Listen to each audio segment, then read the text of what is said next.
last played, the decision was that our pack was going to reconvene at the shared safe house of Fenton and Aaron in order to discuss next steps. It is still technically the first day of our particular game, and thus far a lot has been encountered and discovered. So I think since we've missed a week, I will give the players a quick moment to discuss, to remember where they are. So does anybody want to give us a quick update as to where you are and what you think is happening before we get into where we are going moving forward? Okay, so from what I recall, Lenexia and Aaron? Is it Aaron? Yeah, Aaron. Had gone up into the woods to where they had found a agricultural club had been in search of these missing people. We found what appeared to be a ritualistic burying in the shape of a spiral. There was footprints leading away. There was extra damage to the bodies. There was pieces missing.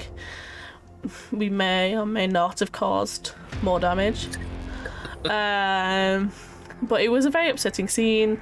It was it got to us both. But Aaron took it to heart and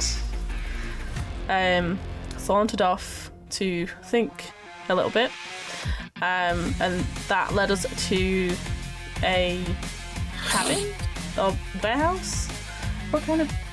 Like an outpost type building, security building, I think. Yeah, security building, like a ranger station. Yeah. So, in which there was security, there was cameras. It was all very weird. But we think the cameras would have seen something. So Aaron snuck in, broke everything, and got what we needed. I played around in the back and caused a distraction. But yeah, and then we went to meet up with the other folks, Fenton and Zev, who had been. Were you were journalists, some reporters? Yeah, so you guys first had they were phoned us, insurance adjusters. No, they were dog food, is what they were. Yeah, why don't we let one of them recall their events? Oh, we went to my homie's pad, Ricardo Muller,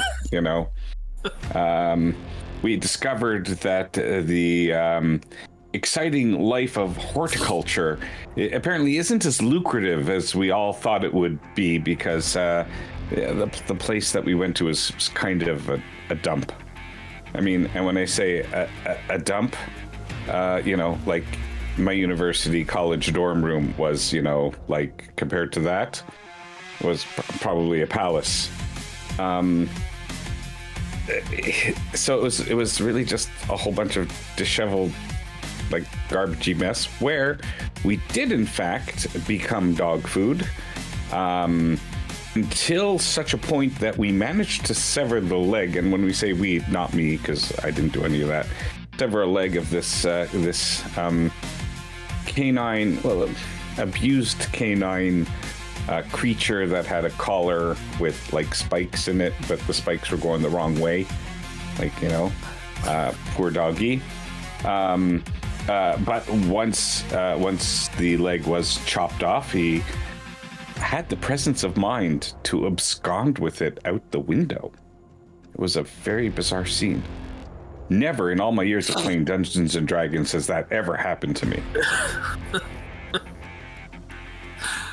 Is Zev a big Dungeons and Dragons player before the change? Maybe after. Before the IMT. Oh, I gotcha.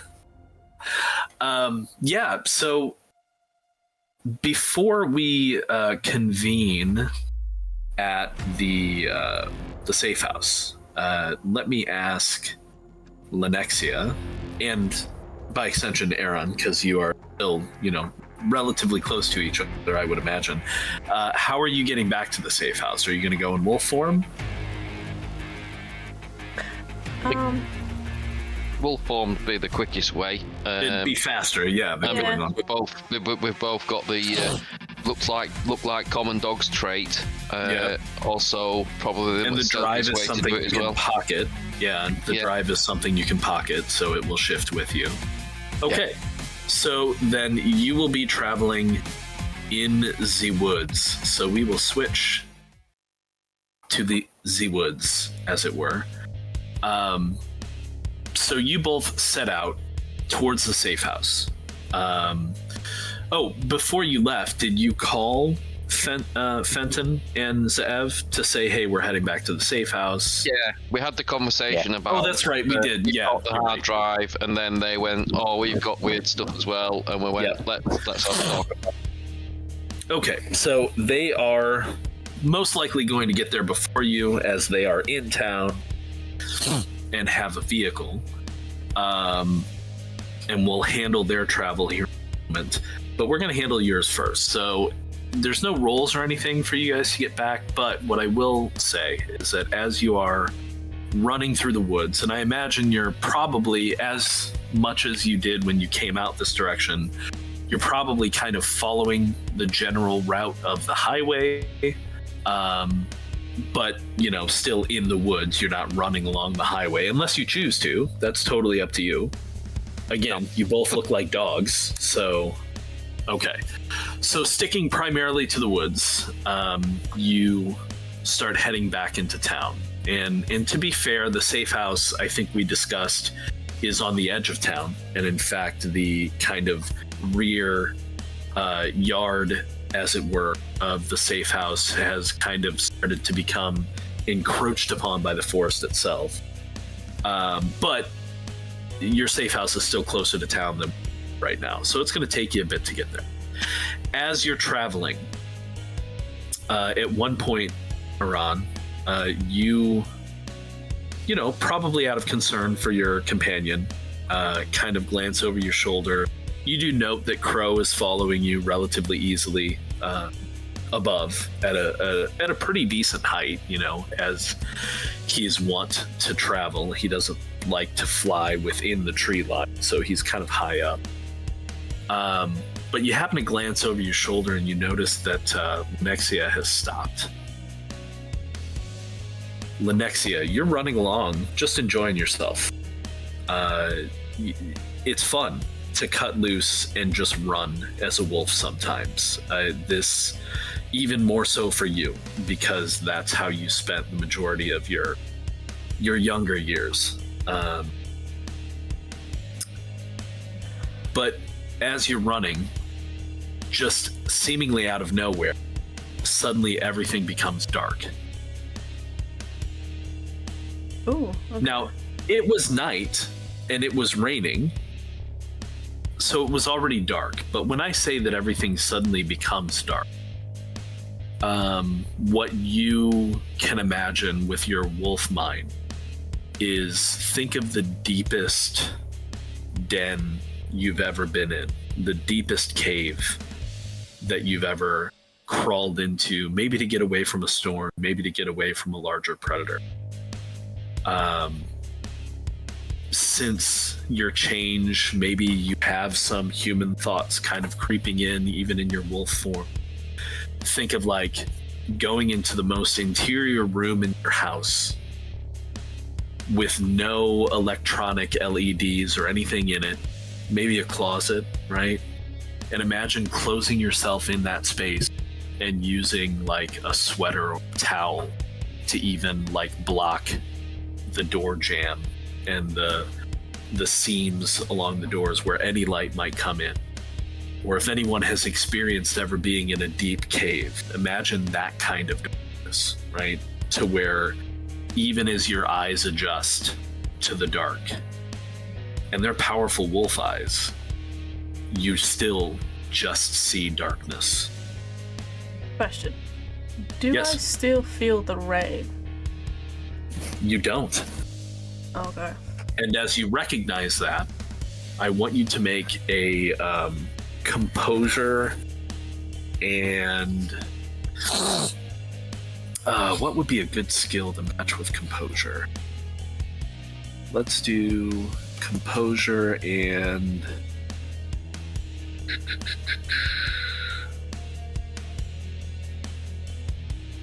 we can go ahead and call it survival, actually.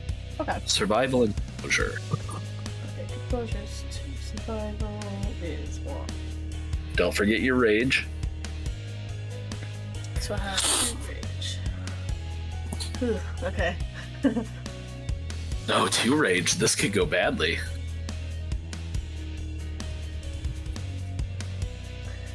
So, yeah, nothing. No successes. Okay. So you're going to lose a point of willpower. That being said, since it is the beginning of the session, I don't know if anybody was down willpower. I was. But if you, okay, so you assuming that you haven't done anything against your patron spirit, which I don't believe you have, then you recover willpower to the greater of your resolve or composure. So, as in an amount equal to your resolve or composure, yeah? Correct. Whichever is higher, you Okay. get that much willpower back. Yeah, I'd only spent 1 anyway. Okay. So yeah, if you, as I was saying, resolve or composure, whichever is higher, that's how much willpower you get back. However, Lenexia, you've just lost a point of willpower. That's called a superficial loss because it can be recovered relatively easily compared to an aggravated loss. So, you no longer feel rain. Is there any other questions you have for me? My connection with Crow is that I don't technically have a connection because he's manifested, do I? So Correct. I can't feel where he is. Okay.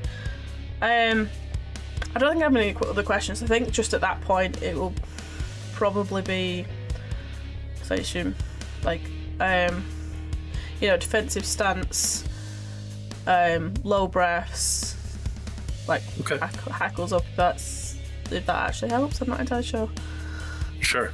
But yeah. So, do you stop, or are you going to continue running? Oh no, yeah. As soon as I know, like, I can't feel the rain, it's gone pitch black. I'm stopping.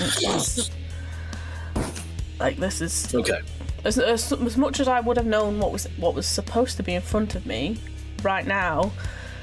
Even though in the back of my mind I know it's still there, or at least Right. hope, I don't actually know. So yeah, Right. just like it's like a dead stop and then just trying to make sense of it.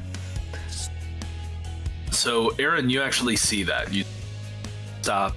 She is kind of like nosing around. It looks like she's trying to see something, but you get the sense from looking at her behavior that she's not seeing the world in front of her presently. Now, whether or not she's mentioned any of this to you before, she has failed at her registering it, but I will tell you as a player, Tony, you have a particular gift that is probably happening right now. Would you like to explain that gift to us? Yeah, it's I thought it was that. So it's the first one? The penumbral senses? Nope. Nope. It is. Or is it sight from beyond? Yep, sight from beyond.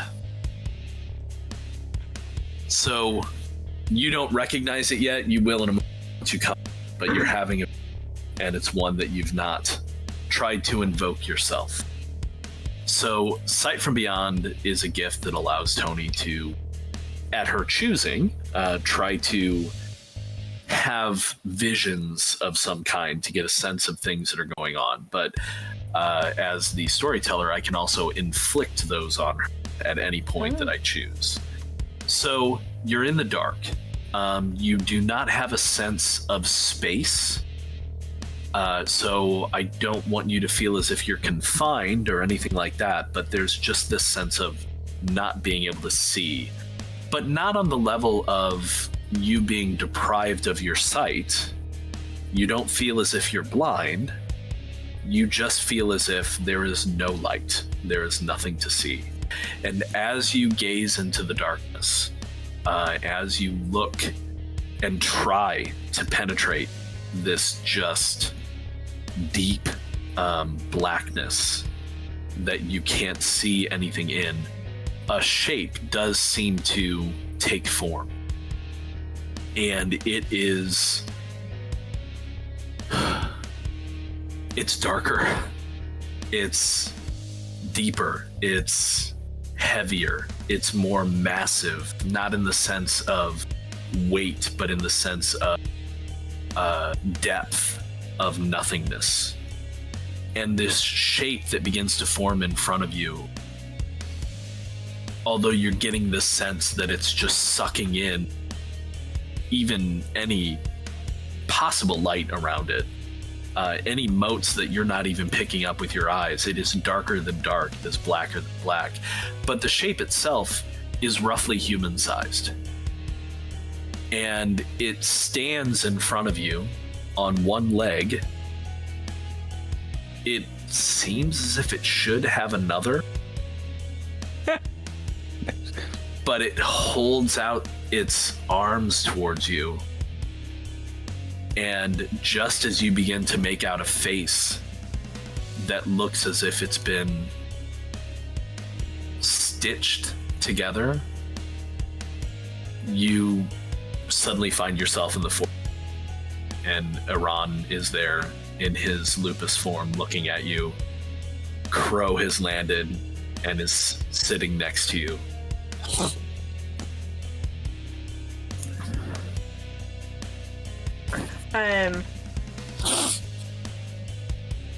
So I'll just kind of like shake my head and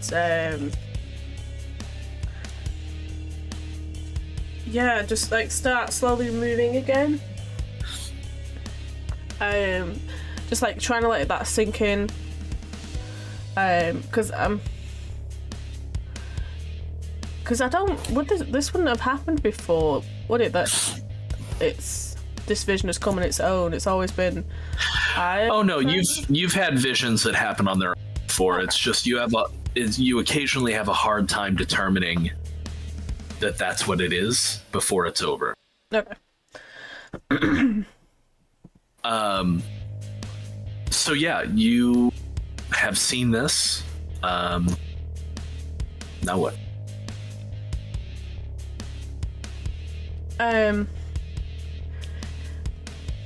I think I'll just catch up to Erin, and we can communicate fully because we're both in the same form, can't we? Yeah, I mean, you can't have a conversation on the level of like particle physics, but you can communicate well enough with each other in this form, yes. We can't have that conversation in human form either, so we're all right. So I think it'll just be something simply communicated as vision changed, saw darkness, and then just saw human darkness. Confused. Okay, so Erin's in super defensive mode, scanning all his entire surroundings now for imminent attack. So maybe picking up on your body language, and I guess Crow has been around Lenexia enough that she, do we know if Crow has a particular gender? No, it's just... That's kind of your call, Tony. It's just Crow. Just Crow. So Crow has been around Lenexia enough to recognize that this is probably one of Linexia's visions. And so Crow says in English, because Crow can't communicate with you guys as but you can understand Crow. She just had another vision. She'll be fine. And takes off and starts to head on. So while you guys continue, unless you are going to change tactics, completely up to you, but we're going to shift away for a moment and move to our other pack members as they drive through town towards the safe house.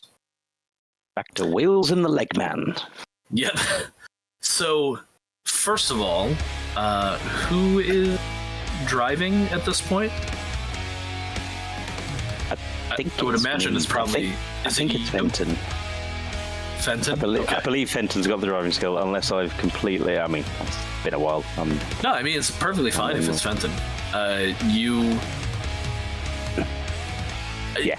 So although technically you don't have the resources to have a vehicle in term like to be super useful, you can still have like, you know, maybe you picked up a junker or something when you got to town to use on occasion that you keep it in. I don't think we ever established who was driving you to around town. So if it's Fenton, that's perfectly fine. I've got one in driving, so I'm going with that. Sure. Yeah. Might not be good driving, but we're driving. Right. And in fact, if it's you, that actually probably works out a little bit better. Not if you're going to have the same blackout, though. But, you know. No. Because if I recall correctly, it was Zeev initially who made the phone call to Birgit Van Gelder to see if, you know, when you guys were outside of her house, or no, not the phone call, but you did give her your phone number, did you not? Yes, I believe to let us know either when she was coming back or if she thought of anything new or had a different angle. Because of actually, I think it was because when I kind of celebrated her garden, her things, it was to be able to talk to me more about that kind of stuff. So, you sitting in the passenger seat actually receive a text message. Okay, so I'll check that text message, which is okay, so as we're driving, it's Fenton, I just read this really interesting article in Einstein Today about the latest developments in particle physics, and I wanted to get your take on what you thought about the dynamics of incongruous particles in physics. Oh wait, look, sorry, it looks like I got a text message here. Look at this.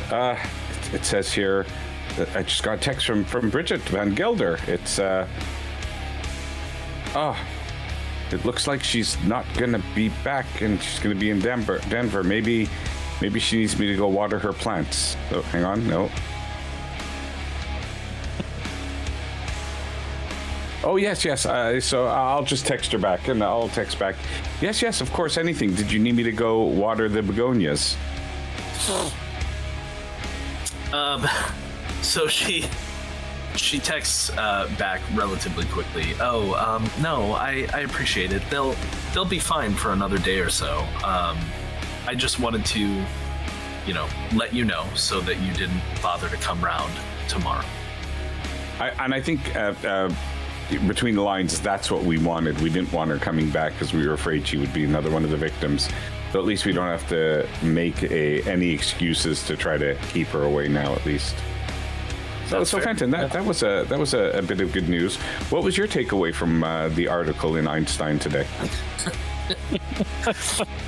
So, as you guys continue to discuss the article on particles physics on your way back to the safe house, I think at this point you both would probably get there, like I said, before your wolf companion.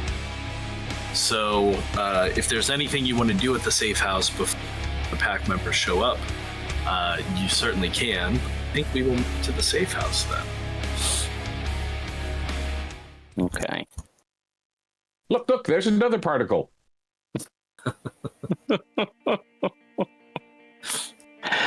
Oh dear.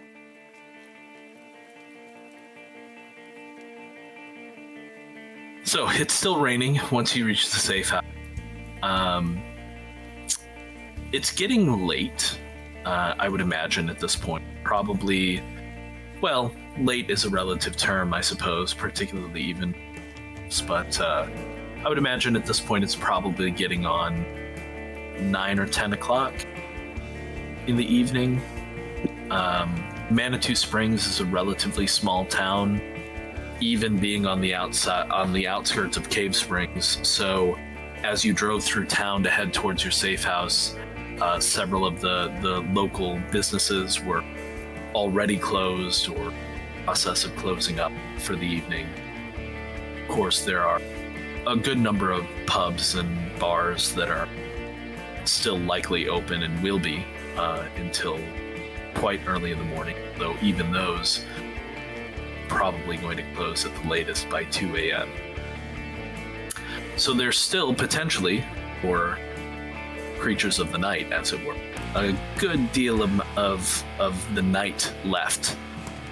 But unless there's anything of interest that you two want to handle or discuss before pack members show up, shall we just say that all of you reconvene?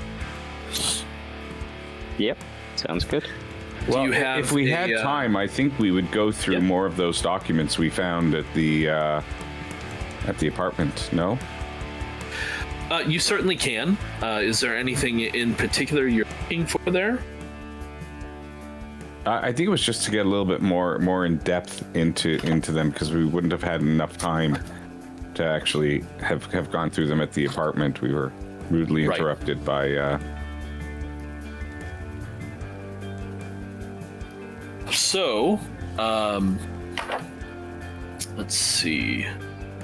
And I mean, if we didn't have the time to look through it before everybody else arrived, that's fine. We could do it with everybody too. Sure. I mean, you can certainly start looking through arrives, but I figure with going through some of the evidence and some of the material, it's probably best to just cover while everybody's present. Yeah, okay, fair enough. Maybe we just start sort of laying it out in some sort of fashion. Yeah. Try to put the spiral back together, maybe. Thumbtacks on the wall with string that goes across. Right. Yeah, you got to get the conspiracy wall running. Sure, absolutely. Okay. So, do you guys have like a doggy door or anything installed in the safe house so that you're? Come on, man! It's just a normal door. Come on, we can. It's not. No, I'm sure once your pack mates get there, they probably shift and come in, I would assume. Are you insinuating that our doors do it doggy style? Yeah, the doors do, for sure.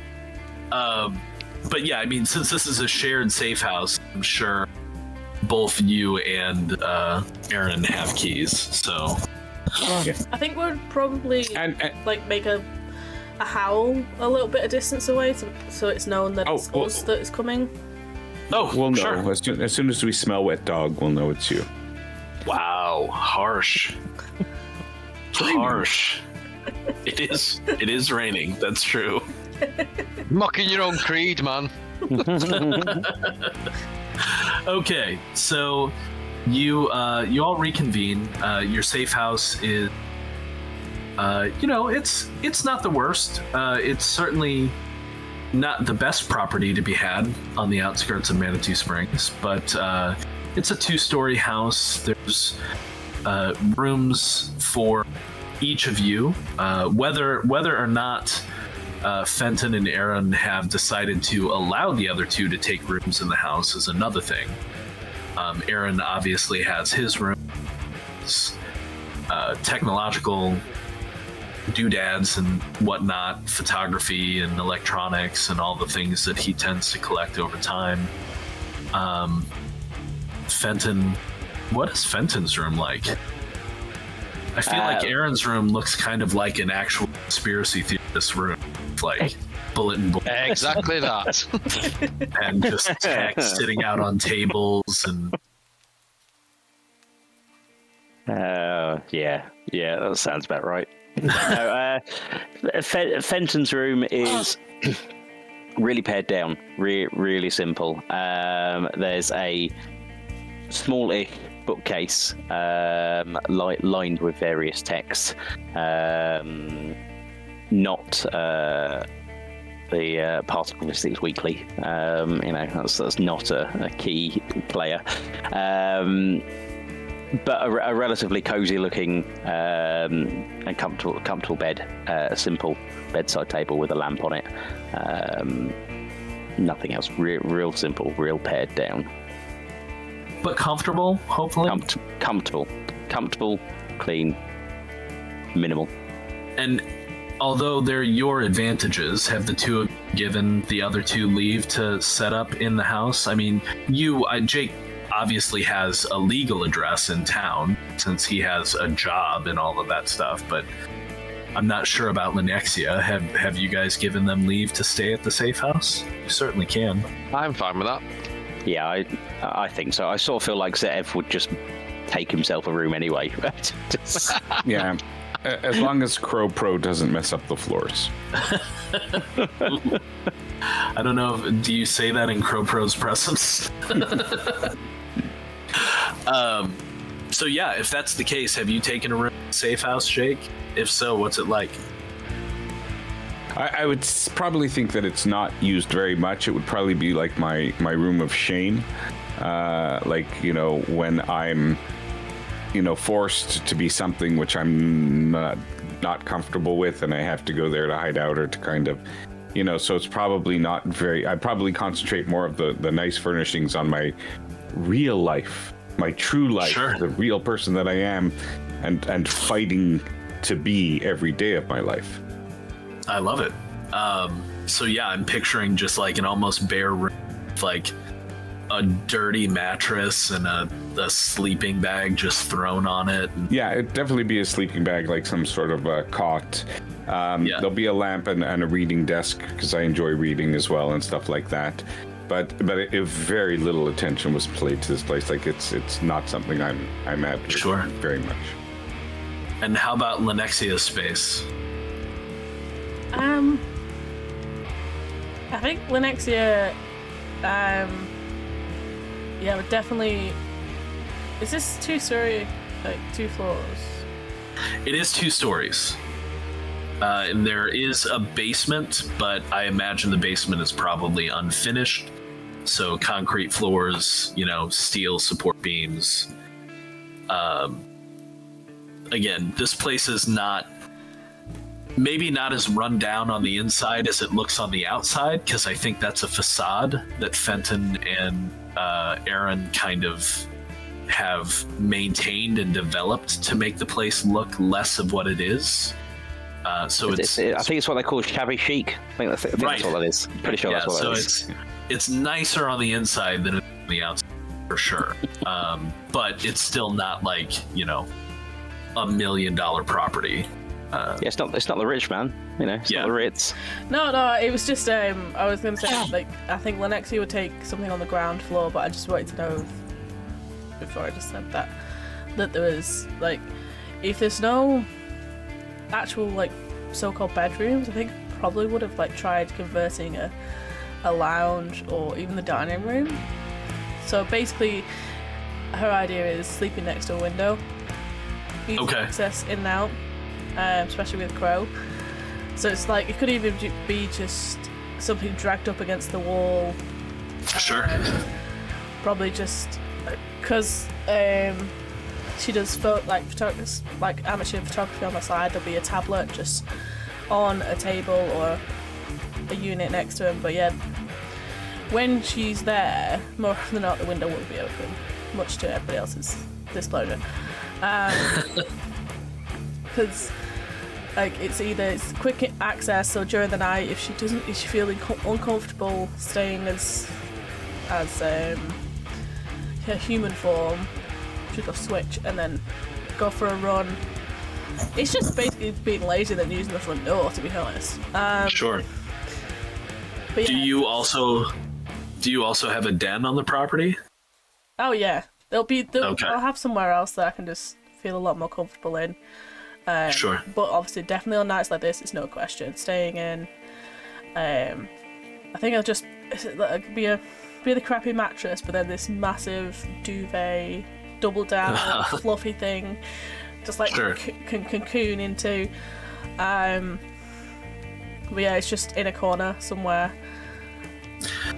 So yeah, if you've taken the by the layout of the house, dining rooms generally are connected to both the kitchen and the living area. So I imagine you've taken a dining room, and even though it kind of has that kind of through feel to it, maybe you've mostly blocked off one of the entrances or something like that.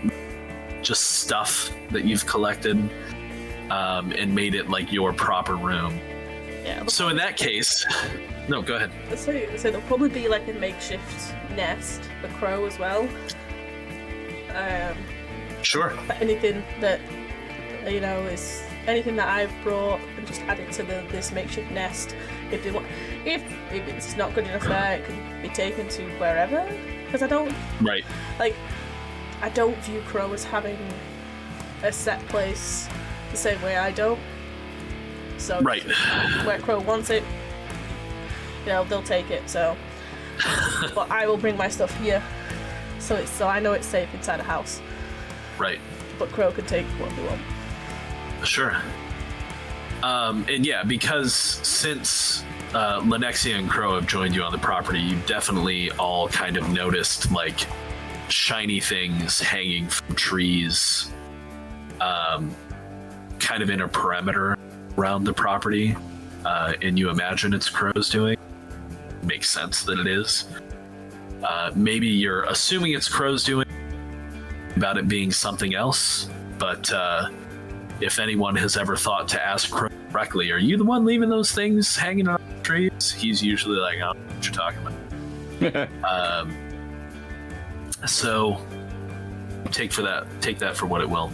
So in that case, since Lenexia has taken the dining room, imagine that you would probably set up in the living room to have your discussion, or possibly the kitchen, if you've set up a table of some kind in there since you've lost access to your dining room.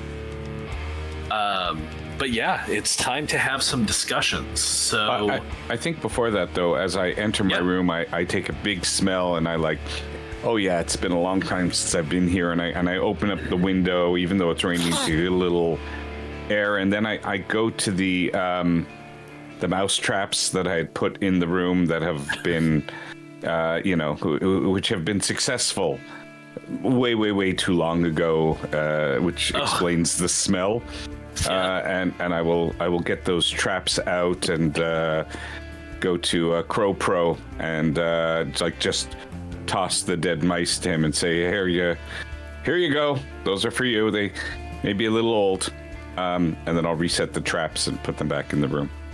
So as you walk away from Crow, who doesn't say anything to you first, as you walk away, you hear him saying, too old. This looks nice. Too old. And then you hear like the sound of just flesh tearing and tiny bones snapping as he tucks into his snack that you've just given him. All right, so you've all met up. You all have some information. You all have things you want to talk about. You all have the floor. Where do you want to go? What do you want me to review? How do you want to do this? Well, the first thing I'll do is slap this hard drive on the table and say, could we have a look at this? Because whoever caused all that ruckus in the woods, I suspect that it's going to show that person getting a body, throwing it in the trunk of a car, and driving off. And hopefully we can identify the car. Do you know how to use them things? Because it's just like the hard drive, isn't it? It's just the inner. So it's like it just looks like a black brick to Linnexia. Like, do you know how to use them? There's information on this, basically, Linnexia, and we'll need to access it. Okay. I could access it for sure, but are we not making plans to get out of this place? I mean, there's obviously a larger pack that's way more powerful. That's doing some really weird things. I mean, I can't save my boss's son. I can't tell her that her son is dead. I have no more future here. We got to start looking for somewhere else to go where we could be safe.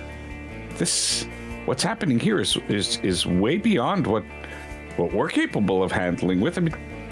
I wasn't there, but Linnexia, you saw what was happening there, and Aaron, from what you described it, these are powerful people capable of doing very, very, very powerful rituals. Yeah, I mean, there was so much going on, but there's is it just, what do we call them? Just kin. Kin, yes. Kin are people that become or have the possibility of becoming Garou, werewolf. But one of those people, they were kin. They've been awoken. I think we need to find them. I don't think they're part of an actual pack. You definitely need to find them. But actually, as we started talking about this, I'm trying to grab some paper and some pencils and drawing, because they've got this board set up. I'm kind of drawing what I remember seeing, so I can stick it on too.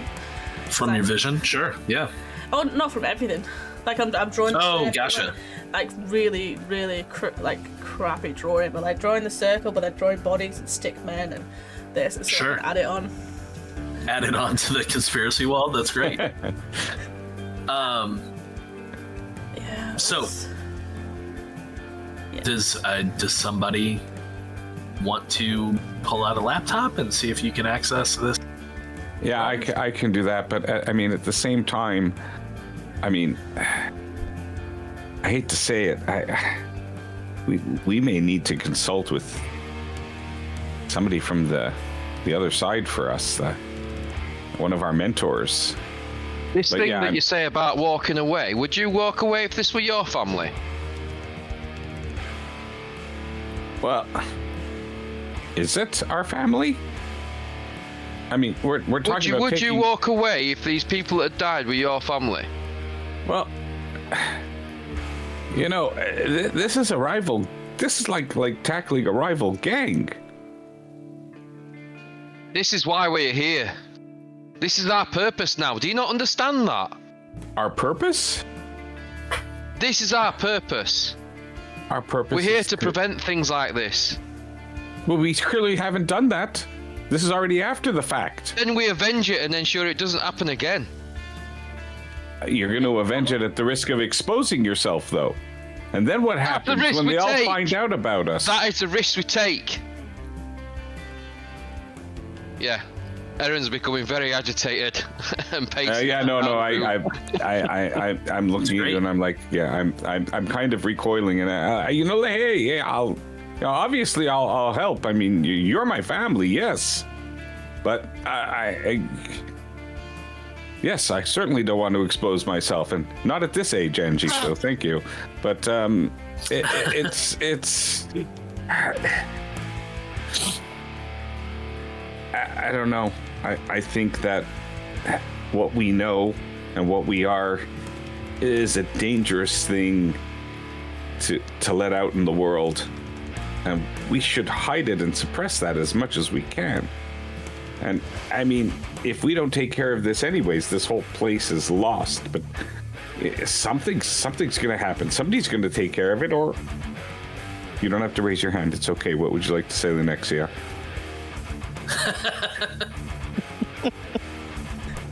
I've got a kid trying to chew me. I was just. Anyways, I don't think this is something that we should have to hide. I mean, we can change who we like what we show. We can change what people see. I mean, that's amazing. We are like part of 2 worlds, 3 actually. Oh yeah. But I mean, that's amazing. Do you not think that's something extraordinary? So at this point, I will bring up, and Lenexia might actually not be aware of this, so I think this is perfectly fine for you to have that mindset. But for people who are not used to playing Werewolf, who are not familiar with some of the lore, people can't understand what you are. So there is something called the Veil that basically exists to separate the spiritual and the strange stuff from the normal stuff. And so if any of you were to right now go to downtown Manitou Springs and shift into full Krynos form in view of everything, people would lose their minds. They'd be scared out of their... and they'd flee, right? Some might even have a fight reaction, which, you would then tear them apart because they're just basic people. But any people that survive that situation within a half an hour, within a day, they would start to mentally process that as something else happened, as a raging bear ran through town, right? Like they would begin to make it make sense in their worldview, and they wouldn't even have a choice. That's something about the magic of the spirit world and Guru. It's the delirium specifically. Yeah, it's called delirium. Exactly. Okay. And so in response to that, I'm going to say, Aaron, I told you to keep Lenexia away from the... With that, Aaron will calm down a little bit and we'll take a seat. Okay. Look, if we're determined to do this, you have all the help that I can give in the form that I am now. I am not going to feed my monster. I am not going to do anything that will compromise the delicate position that our kind has here. We are strong, but regular humans, they are many, and they will always prevail. This Delicate? Leaving is probably for our own best sense of self-preservation. But if we are to remain, Aaron, if you feel so strongly that we have to fight this, then we must gather all the information that we need, and then I'm going to continue on and try to go through the computer. Okay. So,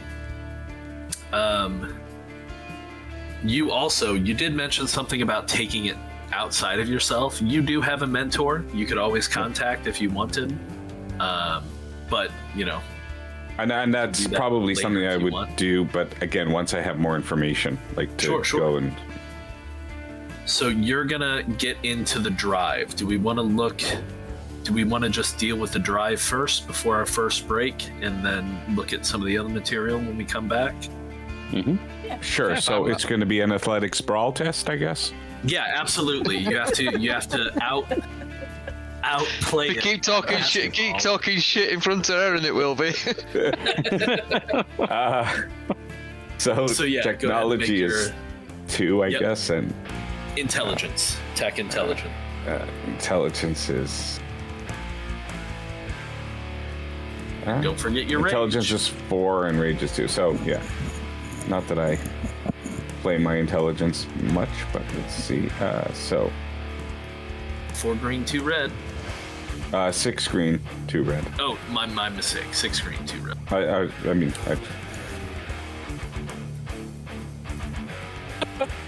Okay. Well, something. Nice.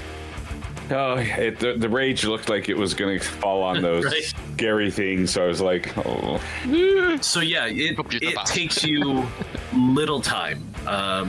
Just going based off of what you told me a couple of sessions ago, it being a drive, and you connecting the drive to your laptop, you do what you described of like just setting administrative access and resetting the password and doing all the stuff that you need to do. And yeah, sure enough, the drive contains, lines and lines or columns, I guess I should say, of recorded video. And all of them have time date stamps. Okay. Looking at the specific time around. I'll turn to the next year. So the next year, you spent a lot of time looking and sniffing around those bodies.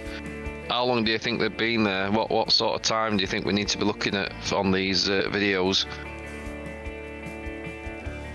I think if you'll recall, I told you about 2 days. Okay. I remember thinking like it was literally on the day that it wasn't long after they actually phoned Mother and said, the last. It was either the phone call or there was a photo posted. I can't remember which, but one of them. It was like literally. I think it was within hours, genuinely, of that. Yeah. There was a photo posted on. Was it Insta? Yeah, it was like it was some social media. I don't know that I was specific, but it was Mitchell's social media. Yeah. Insta is probably makes sense. Yeah, so I'll reiterate that just as a reminder. Like, yeah, it was this photo from here. It was like literally just hours after that, from what I could tell. Obviously, I might be missing a little bit of the ballpark, but just that same day. So if you're going to use that as a time point, yeah, you can find a matching video file relatively quickly. Unfortunately, my wizardry for handouts is not such that I can make a video file for you, so I will. Oh, shucks! Boy, weren't you expecting like he's got a video? He made a video. I tell you. It's in color. I expected it would have been black and white. You couldn't. Oh, believe me, if I made it, it would have been black and white and grainy. But no. So you pull up a video file, and what you see is. Well, you probably have to go through a few video files just to get the feeling of which camera you're interested in, because there were several cameras. Mm-hmm. But you find the right camera angle that's looking down at the parked vehicles, and all the vehicles are there. So the two of you that were on site, you recognize a vehicle. Looks to be kind of Buick of some kind. You can't tell what color because it's black and white, but it's a lighter color, so it could be a yellow, it could be a beige, it could be a white, right? Something along those lines. And that particular car was not in the lot when you were there, but it is in the space that you recognized as the person walking to the trunk, having heavier footsteps as if they were carrying something, and then walking around to the driver's side and leaving. So you're able to zoom in and get the license plate number for that relatively easily. Well, no, sorry, not zoom in. You don't have active control of these cameras, but Jake, with his skills, is able to enhance, right? Yeah, I got a screenshot and I zoomed into it. Enhance, right. So you enhance it and sharpen it and blow it up and sharpen it, and you're able to get the license plate pretty easily. I noticed when I do that there's also what looks like an old Ford Prefect right beside that car. A what? An old Ford Prefect. Oh dear. I'm not getting it if I'm supposed to get something. Hitchhiker's Guide to the Galaxy. Oh, okay, fair enough. Yeah, that's beyond me. Sorry. Yeah, and maybe that's one of the vehicle security spot. But at any rate, so you are able to get that information, and as you continue to watch that video around time, maybe you speed it up and kind of see if there's anything there. You do see a man come into frame from the direction of the trail that would have led to the copse. And he is kind of carrying, and it's odd, you think now, from what you're looking at, you really are sure he's carrying, like you are 100% sure that he's carrying a body that's wrapped up in some kind of tarp or some kind of linen. He's definitely carrying and dragging occasionally. It seems strange that the guards in the guard shack would do nothing to come after him. So I want all of you to make a let's do wits, and let's call it occult or awareness, whichever is better for you.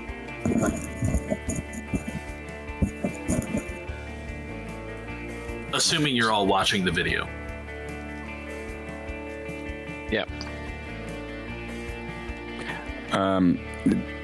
Yeah. I mean, maybe this is maybe what the role is going to do, but I'm trying to look at his hands that he's carrying it with, and do I notice blood or like I mean, he's coming out of the I don't know what that means, but anyways, he's coming out of the trail, so I don't expect him to be absolutely clean. I expect some form of dishevelment, but there's being disheveled from going and walking on a trail, and then there's being disheveled from performing some sort of ritual which involves dismemberment of the members of your horticulture club. Right. Okay, so we're gonna do all the successes first. So everybody except Aaron really gets the feeling. Well, first of all, to answer your question, Jake, he does look disheveled. You think, again, it's a grainy black and white video, but you think you might even see indications of so he's wearing kind of like a suit, as it were. And it's kind of lighter in color in the black and white, so maybe it's kind of a beige or something like that. But it does appear to be torn around one of the sleeves, and you think there might be some indications of grime, possibly even blood, on the suit and on the... So it's not exactly... So when I say tarp, I think of like a blue tarp. Yeah. Because that's what's common in here anyway. But think of like an older type of tarp, like a canvas tarpaulin. And that's kind of what he has what has to be a body wrapped up in. And it definitely also has signs of blood on it. But what you're all getting with your perception of the video is that, well, those of you that succeeded anyway, is that you think you can only see the body because of who you are. You feel like a regular security person looking at this video would just see a man walking to his car, opening his trunk, putting something inside of it that they can't even see.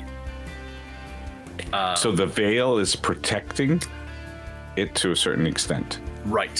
Which would then also tell you that whatever it is not normal. Not human. It's supernatural in some way.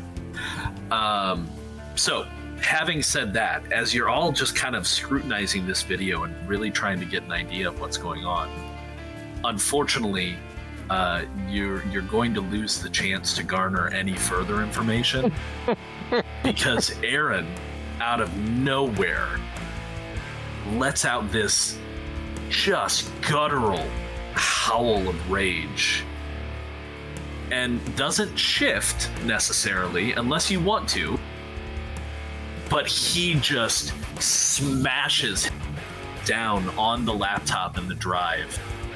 Oh, I said I'd help. We're not running away, man. It's okay. And I think we'll have I think we'll have a Glabro shift for that. Okay. Oh, So go ahead and make your rage check. It is one dice in it, no matter what. Yeah, just one die for a check. I really need to get a better class of friends. I think we're going to need a new table. So I lose Okay, a rage, don't You I? lose a point of rage. Yeah. New computer. Does that brings you back down to 1, right? No, it brings me back down to 2. Oh, you were at 3? Holy. Yeah, that's why I've been All right. acting like I've been acting for the past. That's awesome. Yeah, So yeah. it brings you back down to 2, but the shift still happens, right? So Yes. you take Glabro form, and that means that not only do you break the computer, like you destroy the computer, like with your added strength from Glabro. You just shatter the screen, and this thing basically cracks in half and breaks. Jake might be able to recover the computer and the information in it with some successful rolls, but for right now, it's no longer working. Don't worry about it. It wasn't a Mac. It was just a PC. It's okay. It's okay. I'll pick the hard drive up and basically chew it in half. Oh. All right. And then pump gonna one make it half harder. straight. Then pump one half straight through the window, smashing the window, Nice. and then drop the other one to my right foot, and then volley it at the wall. Oh, great. So now we're going to need to plaster and buy a new table. God damn it. Yep, and a new window. This is why we can't have nice things. And I think in that we'll take our first break.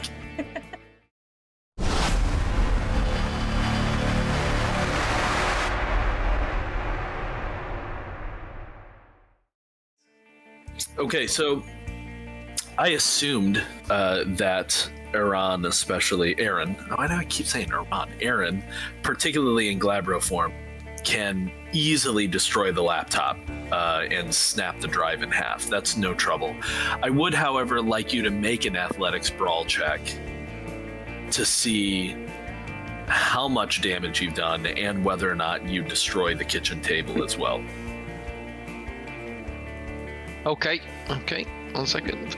Oh, and if you roll a brutal on this... Yeah. See, remember, when you're attacking something, a brutal actually counts as 4 successes. Yeah. We have to rename this place. It's clearly not a safe house anymore. A rage house? A madhouse? One of you better know a good plasterer, that's all I'm saying. Oh, look. Wow. Only one. You're all right. We got away with it. Yeah. Barely. Still though, plenty. So I'm focusing my So, I'm yeah, focusing you my also- anger. I'm focusing my anger on the hard drive rather than the laptop. Oh, well, no, you destroyed them both, and also Yeah. you have shattered the table in half, right, by smashing down on it.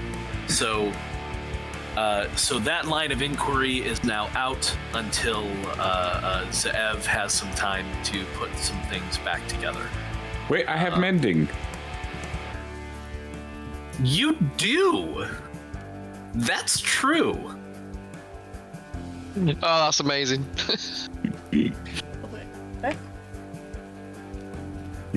Now I have to check. So, yeah, it's on your character sheet, but I should be able to pull it up here with the search. Oh, really? No results? Gift. Show me gift.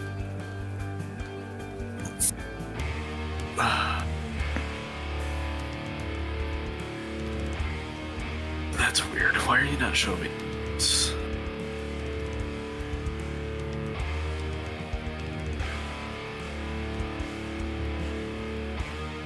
There we go. So you have...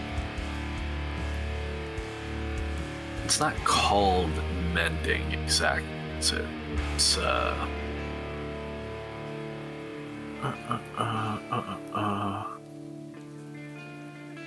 that gift called?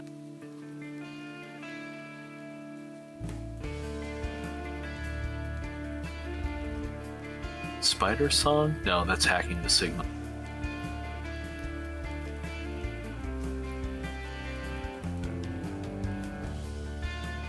No, I don't think you have a gift. Okay, it could be that I don't. I'm checking now, actually. Yeah. But we'll come back to that idea. So, yeah, it's fine. Because even if you don't have a gift for it, like, it's something you'll be able to do. You know, you'll probably have to go out and get some parts, maybe, or it's possible Aaron might have some parts in his conspiracy room. Let's see. So yeah, what else do you guys want to look at? There's still quite a few things to discuss. You can talk about the, for lack of a better term, you can talk about the ritual site. We can discuss that more if you like, and you can do some thinking on it. You can look at the paperwork and whatnot. Yeah, I guess the next thing for me would be the paperwork. I think the next year will just, as Aaron is just, I assume just like standing there reeling from the anger after everything's been thrown, just like Cash is like, so what did you bring?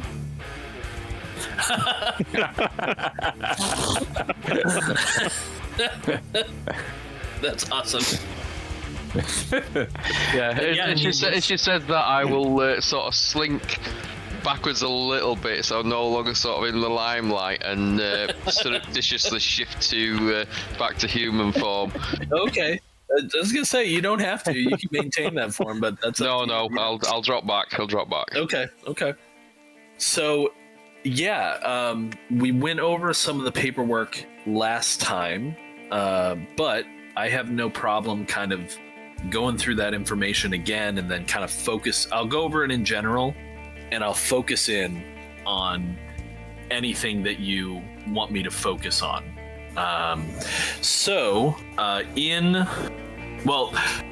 First things first, rather than sliding up in the journal, although this information is still up there in the journal, I will add in the first couple of bits of paper that you found. I don't think we need to post Muller's password again, but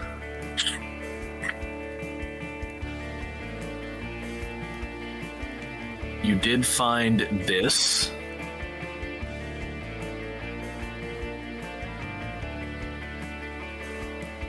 If you recall, kind of.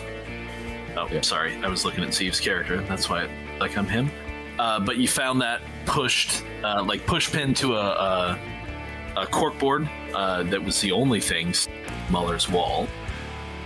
So you have that, and then as far as the papers and whatnot, there was a stack of printed material that, as you look through it, is really, for lack of a better term, kind of a timeline of some kind of descent into, I don't know, maybe you think it's madness, maybe it's something else that Muller was dealing with. First things first, near the bottom of the stack, there's a whole bunch of mass market stuff that I mentioned. All of it has to do with, like, you know, things that you can find in like a Barnes and Noble. Not really so much like a Walmart, but definitely like a bookstore, right? But it's all like occult books and conspiracy books and things like that. And then as you kind of move up, as it were, in the stack, you start getting into stuff that's more things pulled from the internet, like printouts and pictures, social media stories, Reddit threads, all kinds of stuff that for some strange reason I'm gonna throw my computer through. Sorry about the sound, folks. No, it's not you, Jake. I'm looking at it in real time, sliding down, and it's making me so upset. I do not understand. So anybody who's watching, if you know why Windows would just randomly lower the gain on my microphone for no reason, hey, feel free to pop it in chat. Maybe it'll help us out a little bit. Anyway, so yeah, you start getting into Brian's gonna go into Glabo for him. I'm gonna lose my mind. I'm going to lose my mind. At the top of the stack were things that is where it got a little bit more crazy, right? So paper-clipped pictures of the people that you found in the clearing. Jacqueline Bates, Mitchell Erickson, Aisha Kreider, Joy Amidu, and Hannah Harcourt. Although I'll point out again that Hannah Harcourt was not there. Other pictures were tacked to his wall. I don't know if you took any of those down or if you just took the stack of materials. I think if we had time, we probably would have taken it. I especially have interest in that note that he tacked to his board, written in large, "Who shot JR?" with like 3 question marks. I would grab that one too. Sure. Well, if you wanted to take the time after the creature that attacked you fled, you certainly did have the time. It would probably be a mix. I don't think we would. I think our main concern, even with the veil, would be that somebody would have noticed something, and we shouldn't probably spend too much time there. Okay. But unless, if I recall, we grabbed as much as we could, sort of from the sort of top bits of the file. So I'll remind you, and also for Aaron and Lenexia, who are looking at the pictures for the first time, the pictures look as if they were taken surreptitiously, like from vantage points where it's like the person taking the photos, you assume Ricard, was kind of like hiding and essentially stalking the different members of the group. In addition to that, of course, there was the folder that was on the very top of the stack that included in his own handwriting, which looked, well, I'll describe the handwriting in the process of the ritual that he had laid out, right? So in detail, step by step, this ritual describes, I think one thing you discovered that we didn't get into a lot in that last session is the fact of what he did with the dogs. Step by step describing how he tormented the dogs, starved them, beat them, kept them in these cages. And it, in several points, as you're looking in more detail at the details of this ritual, he talks about preparing them, how the process is about preparing, right? And some of the earlier like social and Reddit threads that he had downloaded and printed out, you might recall that a lot of them were about domestic violence and assaults and things like that. And next to all of them, he had written little notes about wasted energy. Could have been so useful. And so he's basically designed this ritual as it's written in front of you. It's very clear how one would do it. In fact, there's enough information here that any of you could perform this ritual if you wanted to. But it basically outlines how you can use emotional anguish and physical pain to create something. And it's when you get to that point that it's not really clear on what you're creating. Has anybody heard of such a thing before? I mean, I know rituals have materials, obviously, and procedures and chants, but it seems like this monster is trying to channel negative energy of his victims inside this ritual. Aaron, you might be right. This might be a fight none of us can afford to run away from. This is one sick individual, but it's obviously up to a lot more. We can't allow it to continue. I do think reading everything that he wrote and documented, especially towards the dogs, Lenexia would be getting angry and more angry the more she heard about that.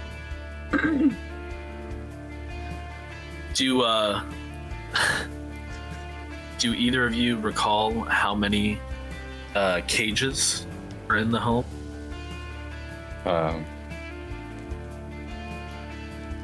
6. I'm asking you because I don't recall how many I said it was. No, because 6 might have sounded correct, but I see on. Wow. We can go back and look later. It was more than a few, though, and all of those cages in his home were clearly for dogs that were sized, much like the creature, I'll call it, that attacked you. So you're assuming, and by the notes, it looks like there were at least 6 animals that he essentially tortured and battered in preparation for this ritual. And the way that the ritual is described, even parts of those animals were used in the ritual, in addition to parts of what he describes as the participants.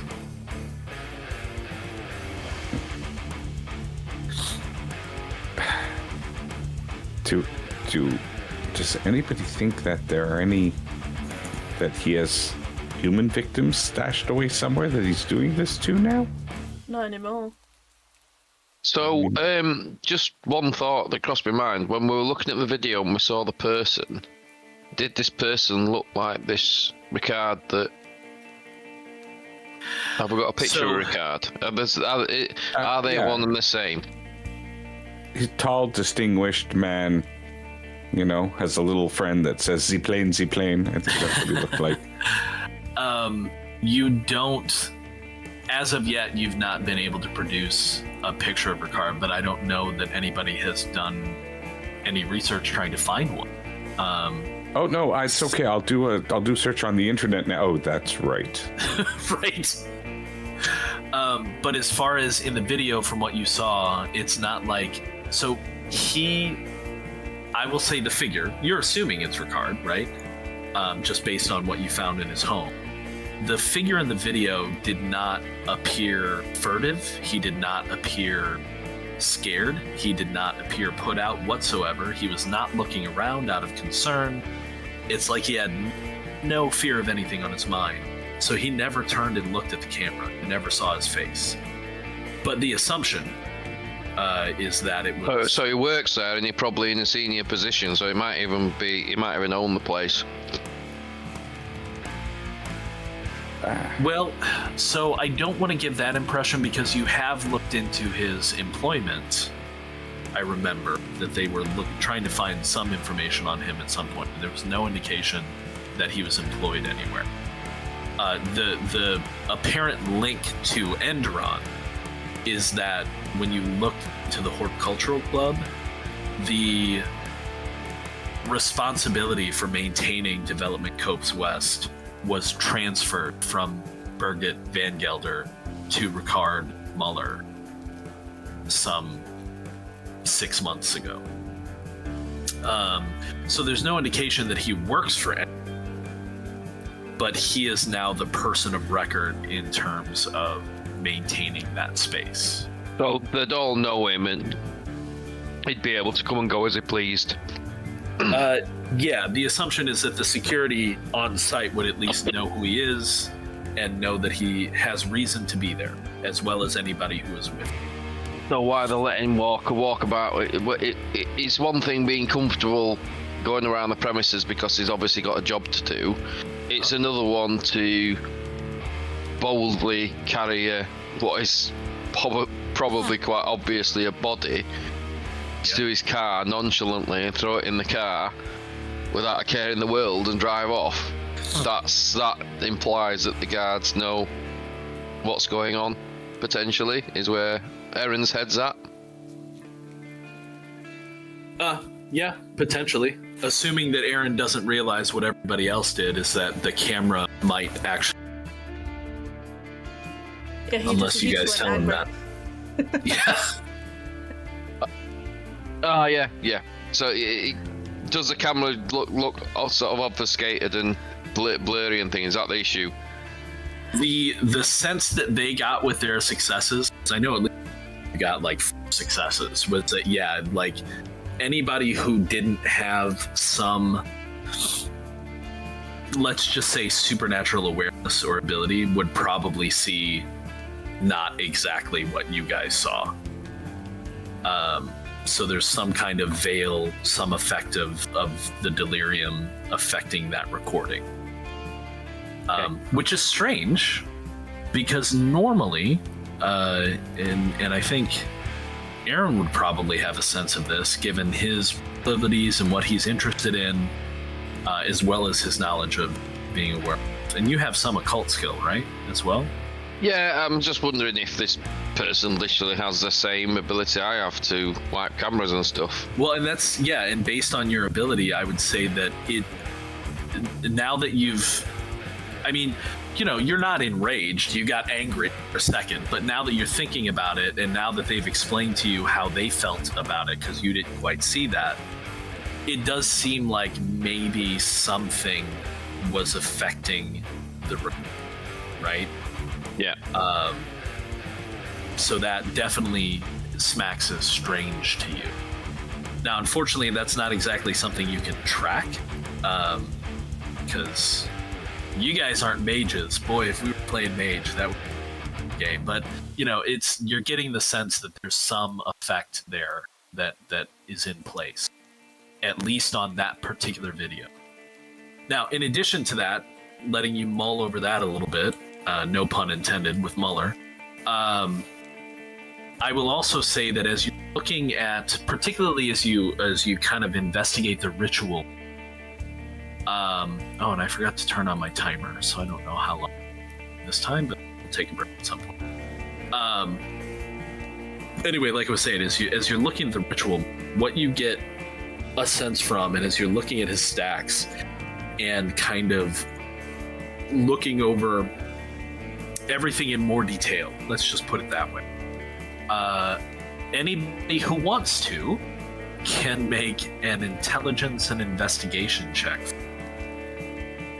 to spot a couple of important things. Yeah. Okay. I think Aaron will take the opportunity to try and get a bit more involved again and cast aside his shame. Would my Nice. occult Yes, skill I'm of 2 definitely gonna do be this one. more useful or less? You know what? You can use occult if you would prefer to do that. Yes, absolutely. I need to reload the webpage. I'm having some computer issues. No worries.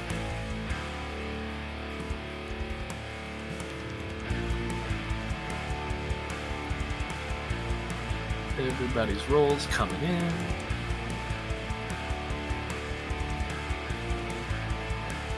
A little slow, but coming in. Okay, so I got 4 for Aaron. I got 3 for Zev. It's 6 for Aaron. Yeah. Was it 6? Oh, you Yeah. crit? I didn't notice. Yeah, wow. Okay, 6 for Aaron. Nice.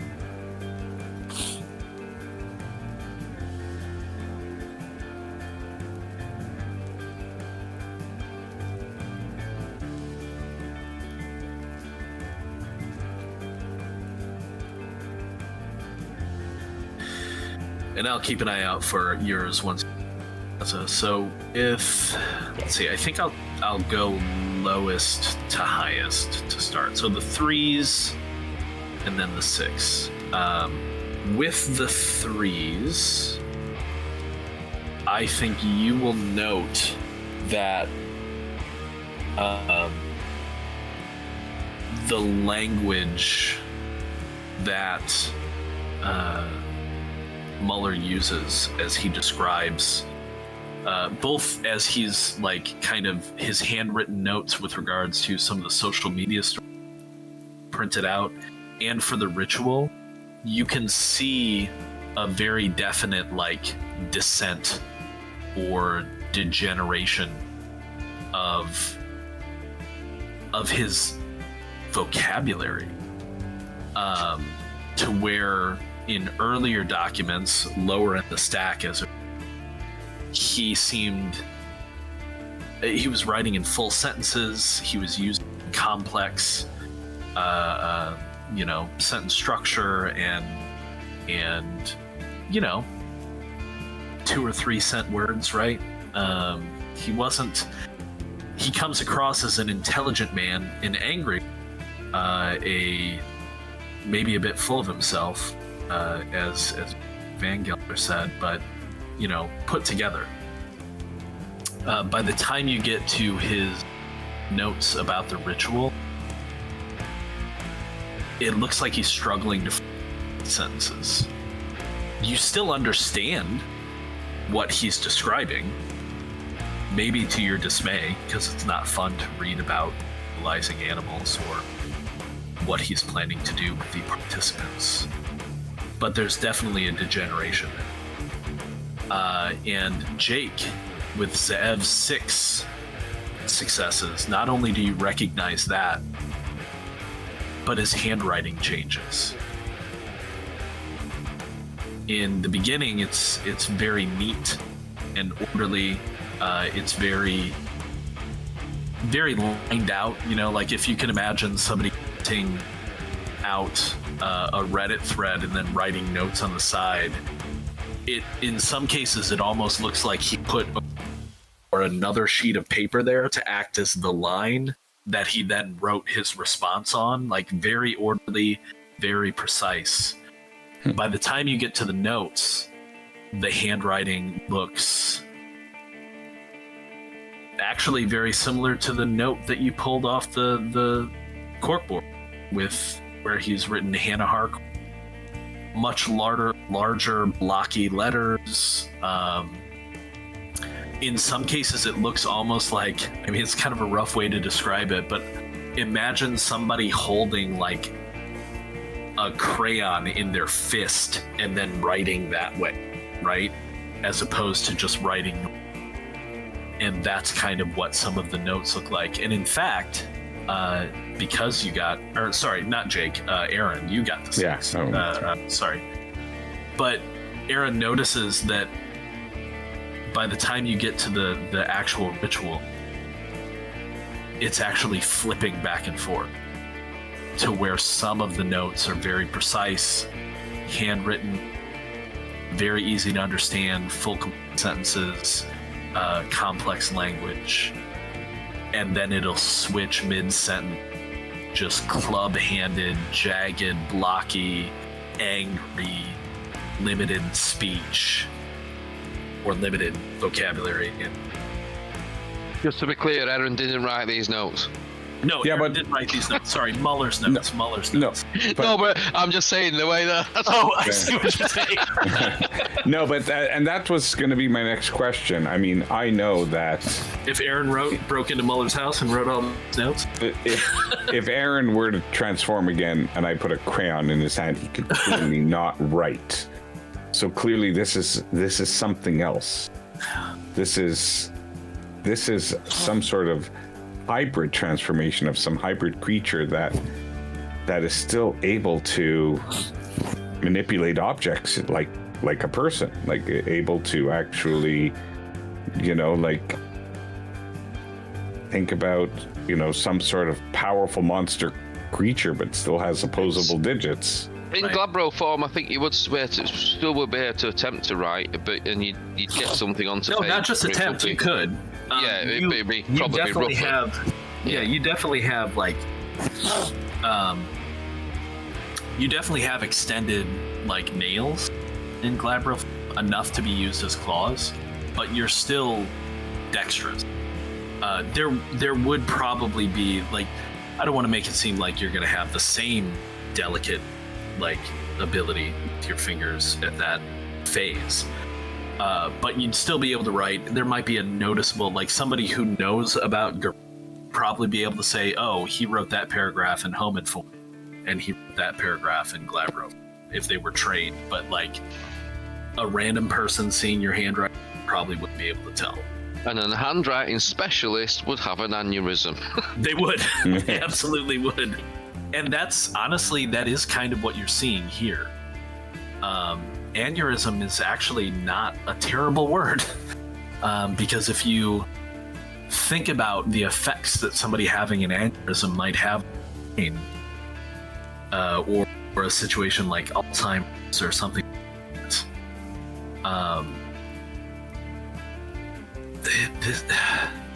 it's strange. We'll just say that. It's strange. Beza, did you want to give me that occult? You still trying to reset? Yeah, it should be. Oh, there we go. Looks like it's getting ready to go. God, that was terrible.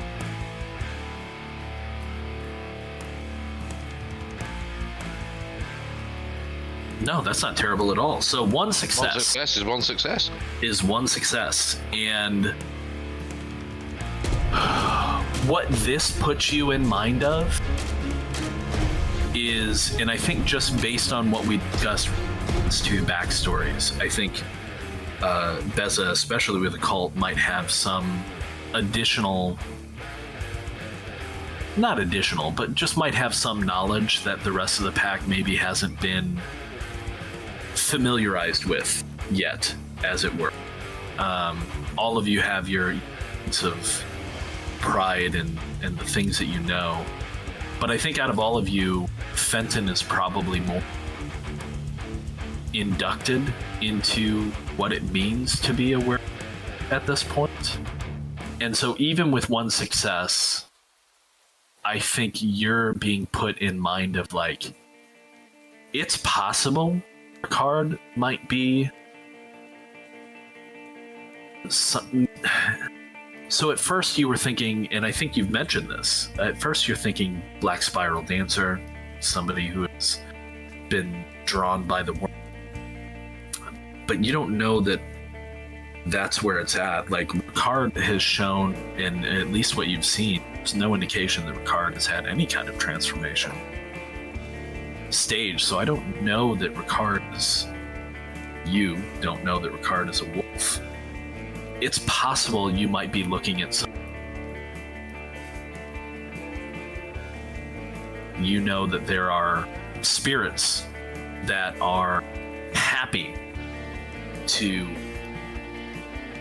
take whatever human, animal form that they can, particularly generally targets that are distressed, upset in some way, and they will inhabit that target and then influence it.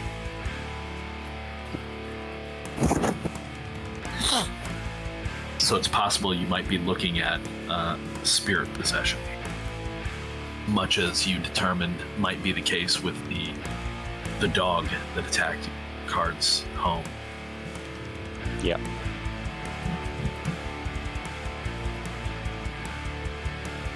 So at this point, to find out more, would this be where things like either penumbral sensors or Rite of Shadow Passage would be useful to conduct, or would it be more again limited knowledge of the environment overall, Sure. or the game in the wider setting? Would it be more at this stage, considering our knowledge of where we're at with how many times we've changed and what have you, that we would be more inclined to, as Ev said, like speak to our mentors at the Sept or something like that? Or Sure. So, I mean, there's several different ways you can go. I know Tony mentioned something about trying to follow the thread of the, for lack of a better term, wolf that escaped. And that's something that she does have a right that could potentially assist you in doing. Yeah, well, especially now learning that could be more supernatural things. I think it's that's definitely something that I'll be leaning more towards. Sure. Yeah, like in my head, without knowing the environment, from what I've read of like the rites of the Shadow Passage, which isn't a lot, mind, but my head as my character is sort of thinking, we've encountered this semi-demon form that was able to run off with its leg, tackled it a bit. Something like the Rite of Shadow Passage going to, or delving into the Shadow World, or whatever, however they call it, going beyond the veil. Yeah, it's referred to as the Umbra. Sense. Yeah, the Umbra. The that shadow. was it. That's the word I was trying to remember. Going to sort of that would make sense, I think. Yeah, and I mean, you certainly, thus far, you have not kind of looked into that angle of it, and you certainly can.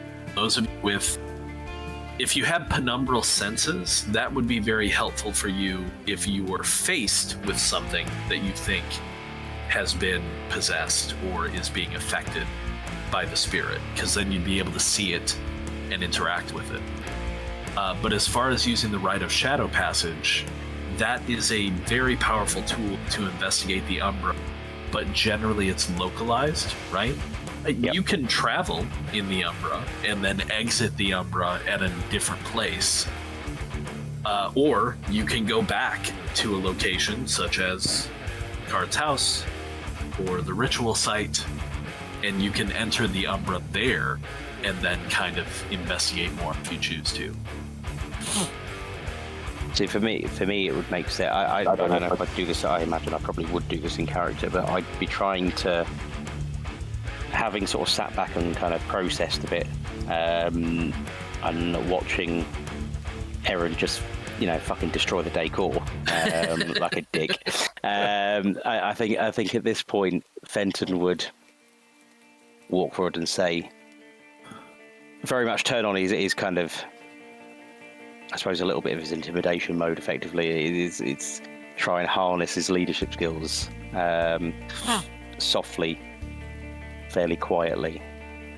Would just sort of step forward and say, "Look, we don't know the full extent what's going on here, but I think certainly we're the only ones who can fix it.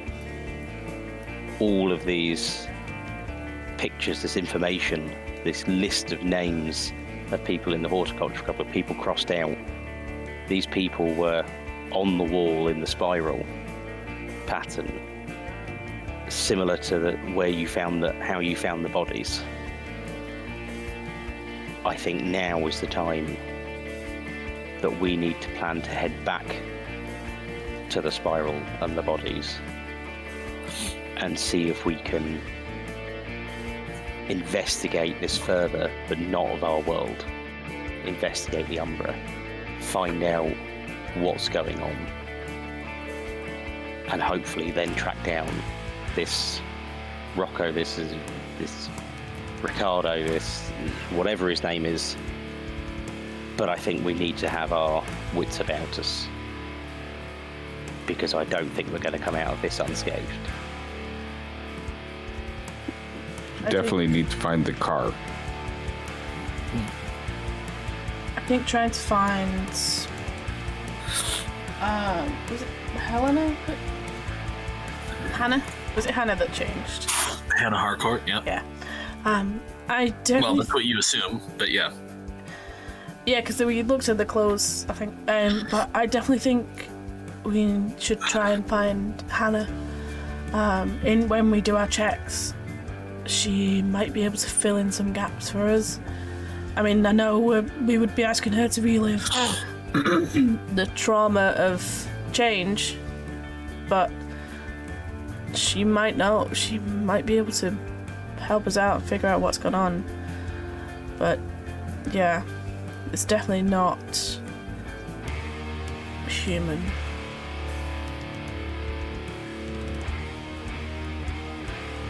Okay, so we have investigate the ritual site in the Umbra. We have track down Hannah Harcourt. Does anybody else want to put forward any ideas? As long as it involves finding Ricard and filling that gap in his humanity with my claws, I'm in. Awesome.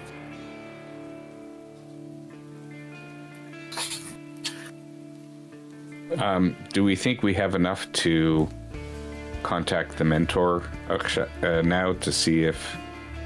I mean, if any other types. I mean, there was a lot of research done that it looks like on the ritual. So if there's a lot of research done, it means others might have tried to do this in the past. Maybe we can find out, what's the best way to fight this creature. Sure. It won't hurt to check in with Mentor. Even if they need more information to help us, at least it's a shot before we go So on. it's evening, right? At this point, it's probably 11 o'clock, maybe midnight by the time you've had time to go through everything and have some discussions. What do you want to do? Do you want to continue on? I mean, you're all certainly... You're hardy werewolves. You can continue on, or you can get some rest and try something in the morning. Depends on whether or not you want to tonight. And are we going to do things together or to separate? Because I am open to either. Know that I have no problem handling groups that are in places, but it's up to you. I think we better stick together from now on, because I will say it's easier to do rituals the more of you there are. Yeah. So I feel like I'd probably want to gather up the paperwork and stuff from the file that we picked up from the house, and make ways off to our mentor with that information to go and that's find out. several hours away. That's in Denver, right? It's where Yeah, the main Jesus, sept is. man. So, not. How about we just take It's the a direct rivalry. route and track down Ricardo and ask him a few questions? Because we tried. How are you going to do that? We tried to do that, so Registration. We need to look house. into registration for a start. Registration is going to lead to someone that could be Ricardo or the person that was involved with the ritual, even if it wasn't Ricardo. And you'll need a computer for that, though. Do you Yeah, have one? I've got a computer. Yeah. Oh, so you It's- broke it's in- Zev's, but yours works. exactly. Yeah. Mine's in the other room. It's fine. Right. That's fine. I should probably offer him it as a replacement, but I'm not gonna. No, of course not. No. And remind me All right, not so- to, bake a souffle in the oven while you're around either. It is 2024 though, so like the people in your sept are not. Just because you're werewolves doesn't mean you can't use technology. So like if you wanted to kind of send over what you have, Zev at least, with his actual mentor, like who's a part of the sept, like that your mentor 3 slice? Is that what I told you it was? I believe I told you it was 3 slice. I'll have to double check. But you know that your mentor,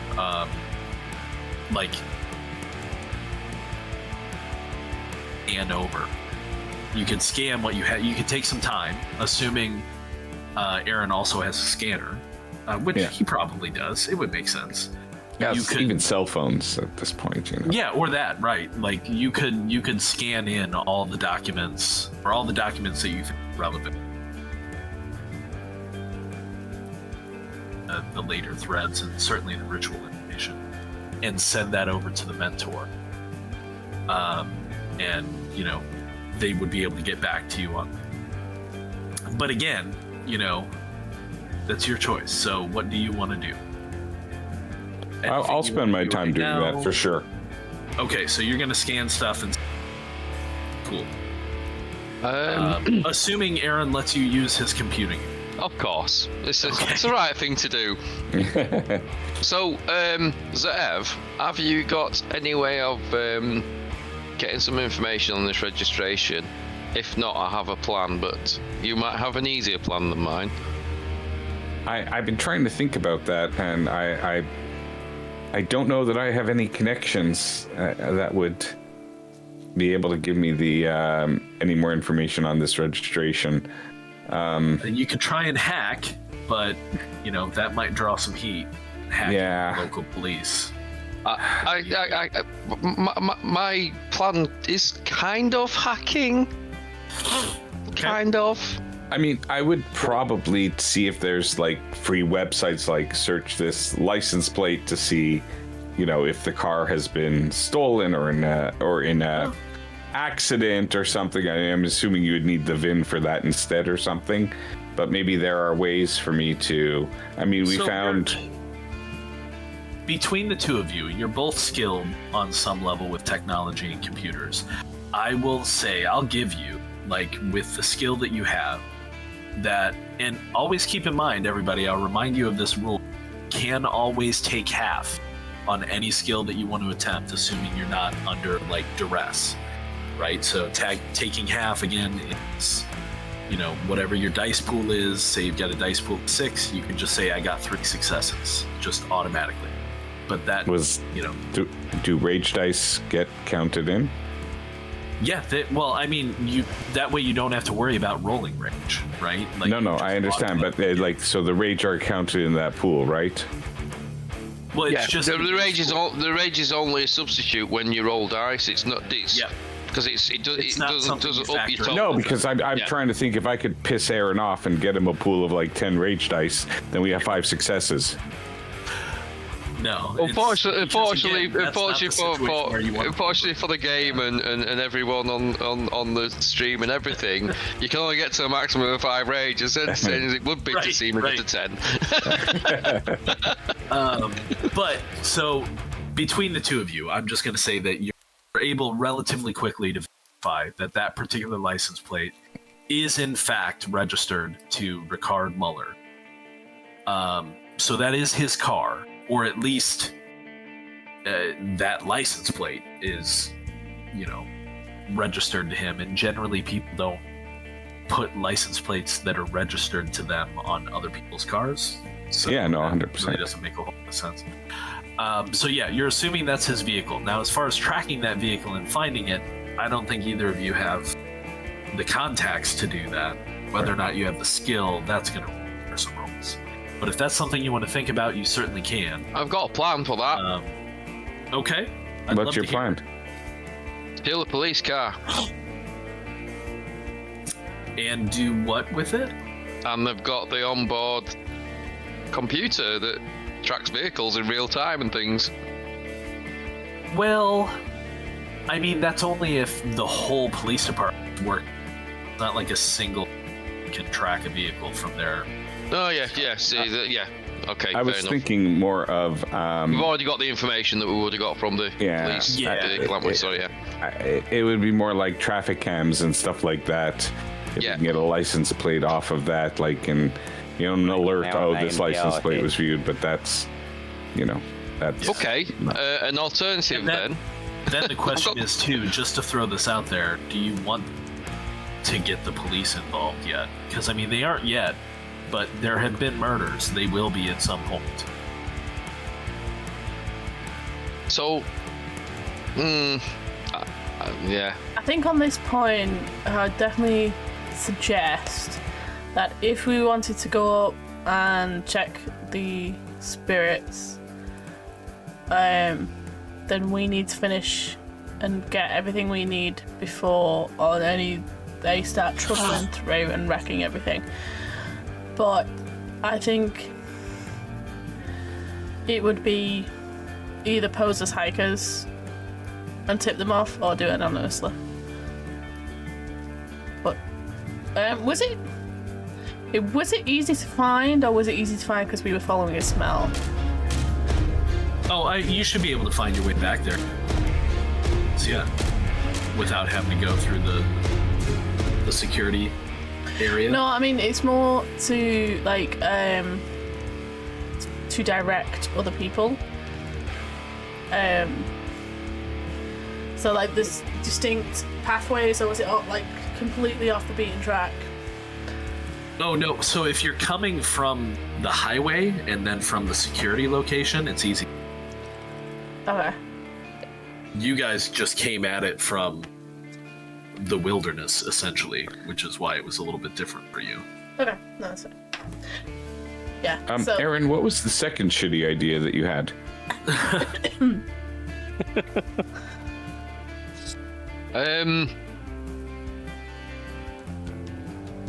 I think just maybe to return back to the area and just try tracking from there using sort of survivalist tracking type skills, but it's not that useful because it's a car. Yeah, but the other set of tracks that Lenexia said, it's been in my mind ever since we saw that other set of tracks going up the mountain trail. That was a lead to still carry on with. Okay. So.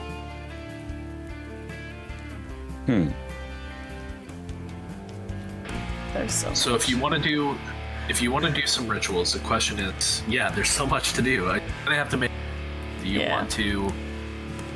Yeah, I think for right now, unfortunately, tracking Ricardo. His name is Ricard. Got me saying it. Tracking Ricard. Sorry. It's fine. Tracking Ricard is, at least for right now, a bit of a dead end. You know where he lives, or at least you know the home that is registered to, right? You know the vehicle that is registered to, but unless you come up with something, you don't really have any ways to track it. So that's how about we report his car stolen and see what the police do? You can certainly do that if you like, and we can have that happening in the background. So this is the problem with that.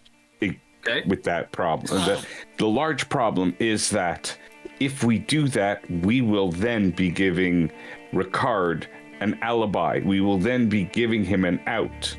We will then divorce him from the crime, because if the car was stolen, then whatever they find in the car, DNA, maybe even a body, something, remnants, he'll get away scot-free. I'm loving the fact that you think the police are going to be part of the solution here, Seb. I love that. Does point though.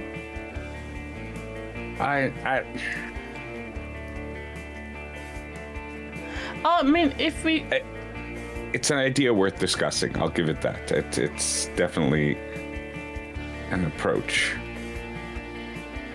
If we want to utilize the police to attempt to try and find the car or him, and then just give it, like, phone in a tip, say he was doing some shady stuff, you know? It looked really dodgy. We could just tip off the location where the bodies were found. Then they'll look for the car, they'll find the car, they'll find more stuff. I know what we should do. We should give them the footage in carrying the body to the... Oh, shit. Yeah, that footage would have been really sound, yeah. Well, again, there's no guarantee that they would have seen what you saw. Well done. So, I'm going to say with your dithering and talking about things, it's probably midnight, 1 o'clock in the morning. What are you doing? I think having clear heads might be worth it before we try and go into the spirit realm or perform any rituals. So maybe a few hours and head up there to the site at dawn. Yeah, I'll check the mouse traps again before I go to bed. Do we tip off the police before we go to bed and then see what they get up to tomorrow? I mean, possibly, but we've got to say where would we say we've seen him? Like, he clearly wasn't at home, so we don't even know if he's still in town. I think maybe if you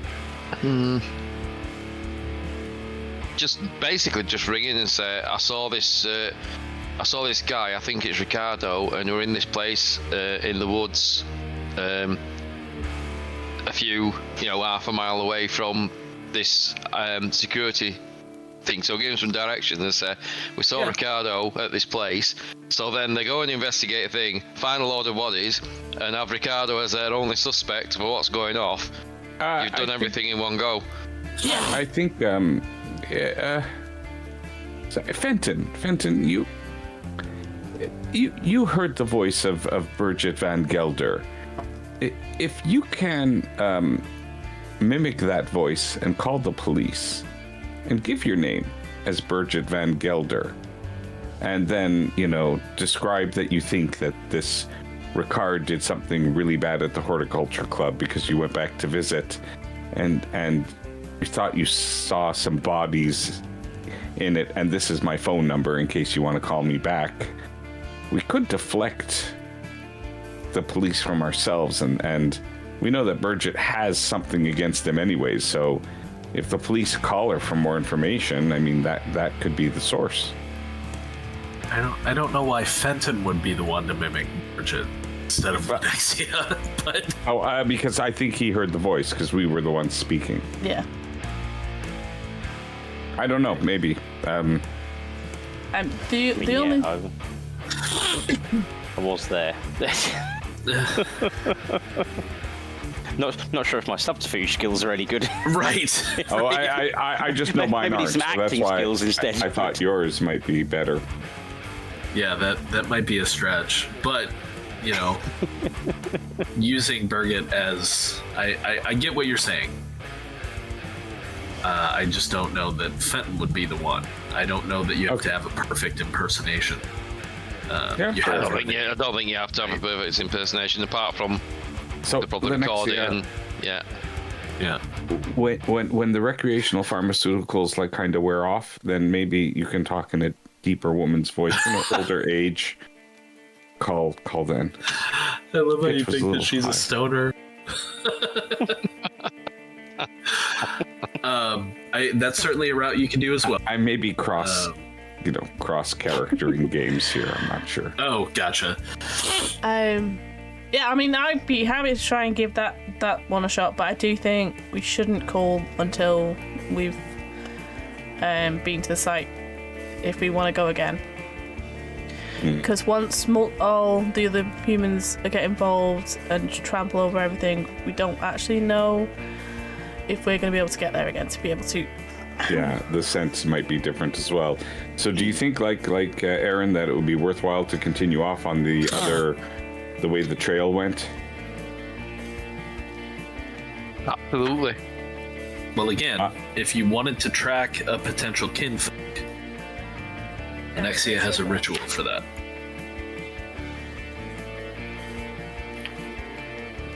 All right, but I mean, if you're going to perform the ritual, I'm driving up there. Want to perform the ritual there? That's fine. I'm walking on two legs, not I do four. think. I do think on two legs. I do think Fenton's idea to enter the Umbra, or at least look into the Umbra at the ritual site, but should be really insightful. Yes. Yeah. So, and again, to clarify, you could potentially do either of those rituals here, right? I'm assuming you guys probably have a cleared space in the nearby forest for you to do things like that, because you have had ritual. At the very least, with Zeev to dedicate your outfits, right? Although apparently with Zeev doing rituals, it's a very standard, I don't transform type of ritual thing. I'm gonna love so much when you Frenzy for the first time. It's gonna be so good. Zeev is gonna hate the yeah. He's gonna be so upset when he shifts back. Alright, so anyway, I can't look too far ahead too far. It's great.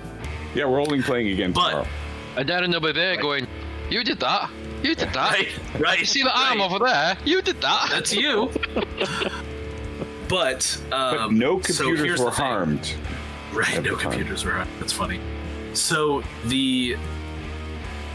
entering the Umbra, if you did that here, you would then have to travel Umbra to the location, which could be difficult because time and space aren't necessarily the same in the Umbra. So that one, I would say that Fenton is very well aware it's probably best to do it at or close to the site. Yeah. For the ritual of kin seeking, that one can be done pretty much anywhere. And I don't think Lenexia would necessarily think that you need to do it at the site. No, it was because she knows that it has a radius, and that person is clearly not at the site anymore. So you would want to do it someplace else. And I will remind you that the tracks leaving, the wolf tracks leaving the glade, headed back towards Manitou Springs. They didn't go up into the mountains. They were heading back towards Manitou Springs. Doing it on the outskirts is going to be better than actually doing it out in the mountains. Yep.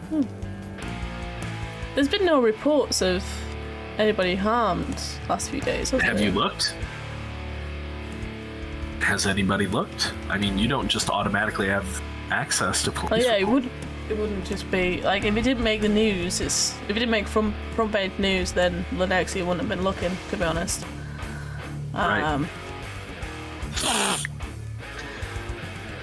Yeah, there might be something. You do still have a functioning computer. Check it out. Or, like I said, it's getting on like 1 a.m. Y'all might want to take a sleep. Yeah, I mean that. Or you can keep pushing.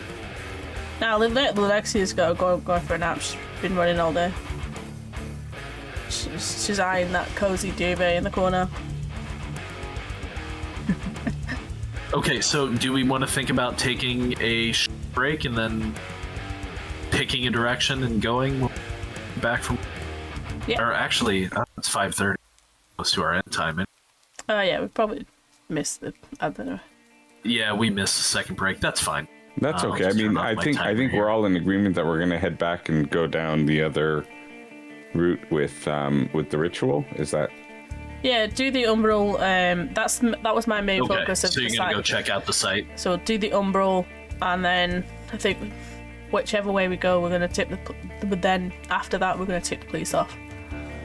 Okay. Find the bodies. So we're not doing the kin seeking. We're doing the check out the Umbra. Yeah, the kin seeking is more of an afterthought of this. You're trying to Okay. find somebody that we can follow. It's not. That's this is fair. more like this could glean immediate information. Doing it. That's doing fair. this one first. Okay. I love it. What are you taking with you to go back to the site? And how are you getting there? Because Zev has made it very clear that he doesn't want to take. Oh, I'll Lupus form. drive. I'll drive. I mean, it's very. Yeah, but I mean, are you going to drive right up to the station? Or are you going to further down the highway and hike in? I probably would drive to the station, I'm guessing. I mean, the Vale would protect us a bit too, so maybe park somewhere not. Oh. So it doesn't protect you if you're in human form. Was there a car in Birgit Van Gelder's driveway? No, there was not. Okay. You don't get to steal Birgit's car and put all the Then implications it would be on Birgit. there because it would be, and we never found the Jeep or anything else, or did we? Oh yeah, they saw the Land Rover there. Yeah, they're all still Oh, parked. but, in there. Joy. but it was there. Yeah, they're all still there. Yeah, Yeah. it was. Right. But the Jeep, what's his name's Jeep? The son's Jeep. The crappy Yeah, it car was that there. kept breaking. Oh no, his Jeep. No, his Jeep was. No. So we could, but it was in the garage of the building, Yeah, of his building. So we could go and take that car. Then it won't look out of place. you could. But if they've got the cameras back up and running, they will show people getting out of a dead man's car. Correct. Yeah, 100%. But at least it wouldn't be unusual that that car would be there. And it's not our car with our license plate number. And I just demonstrated that it's so easy to grab the license plate off of a car from a grainy video. It's up to you. And there's plenty of places you can get your car along the hike in. So, It's very easy. Yeah, we could do that too. But I mean, we have the keys to the apartment. The car was in the garage. Therefore, the keys to the car are probably in the apartment somewhere. or the spare keys. It's not going to be a big stretch for that. I have no objection to you doing that if you choose to, for sure. Is that how we're handling it? It's your call, man. You can do it. Yeah, I think if we're gonna go drive up in that car, I would get out before the station. Just okay. Because if they have reason to have them cameras on active, then they could have figured out a way to get it done overnight. If we're going. I mean, Aaron. So if you guys are going in the morning, especially if Zev is taking time to go get Mitchell's car, which is no problem. You can absolutely do that. You have everything you need to get it. There's no need to make any calls. So you could roll back with the Jeep and drive everybody most of the way there. Whoever wants to get out before the station can get out and go the rest of the way on foot. Fine. Yeah, I could probably even take the car and drop it off there on my own. I mean, I'm going to be in rain gear anyways, because, I mean, it's really rainy. So, you know, I'll have the, you know, hood and stuff. So, I will say, however, that Aaron can tell everybody that, you know, with his knowledge of electronics, and really Zev could tell you this too, had you been present and seen the damage, they would have the cameras back up by morning. Like, they probably have the cameras back up within a half an hour. You know, it was just a short to the system, and they just, you know, get everything back up and running. They probably just had to flip some fuses. You're muted. Longy, you're muted. Sorry, I didn't damage the rest of the gear. I just took the hard drive. Yeah. Okay. So the camera still works. Yeah, just exactly. don't record. Right. Yeah.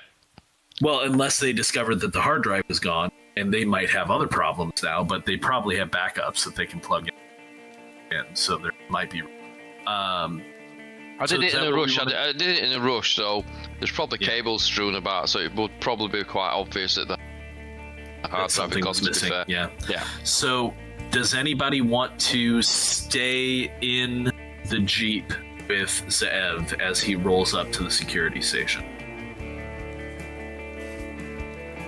I will, if only to give him some backup, because I'm growing increasingly concerned about his ability to handle the escalating situation.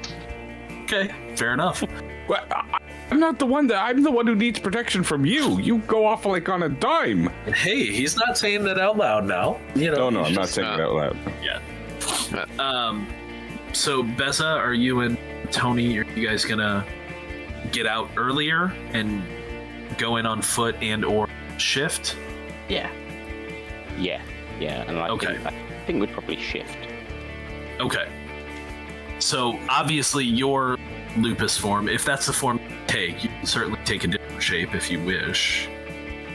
But lupus is free. So that sounds really weird if you know about. Anyway, your lupus form is free to shift into, and yours, however, does not look like a dog to people, as you know. Tony does. So you guys approach from the outside. All right. Boy, I'm loving where this is going. Okay. Zev and Aaron roll up the drive to the security station. It starts off as, you know, fairly well paved.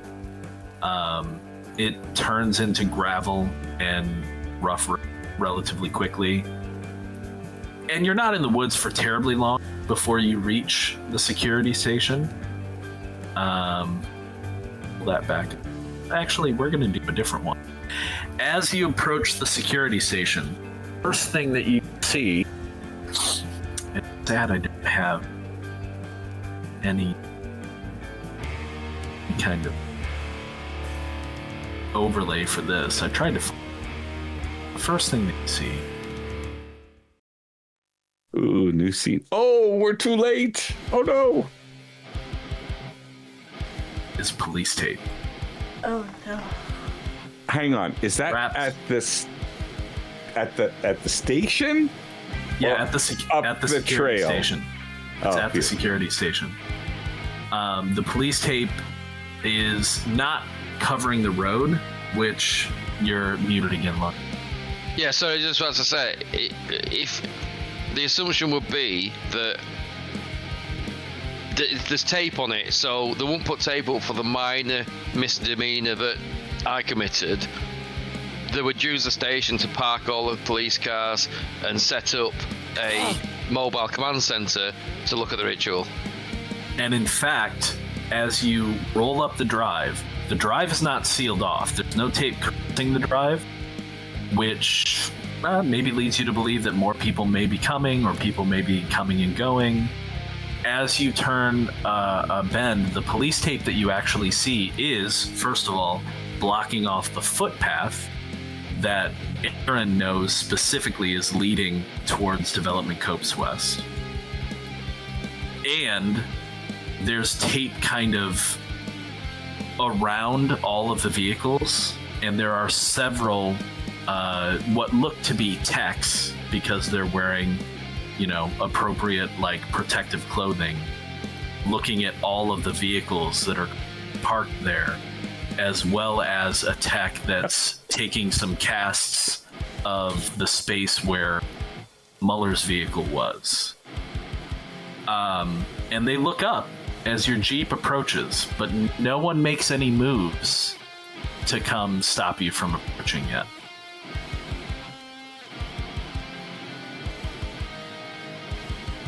Well, So I'll let you think it's about about that. time for Starsky and Hutch to get out and announce who they are. Okay, we'll come back to that. So we switch then to the wood and the ritual site.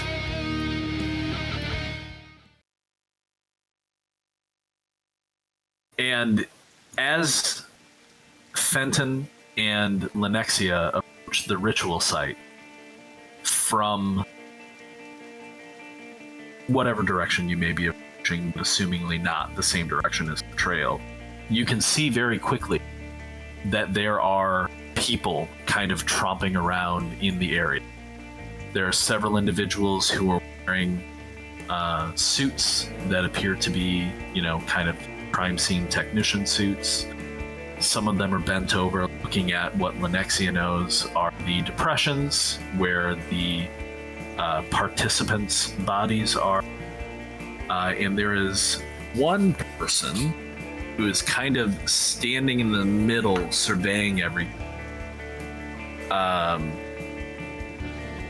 And she is wearing, a kind of a smart-looking suit, but maybe rumpled a little bit.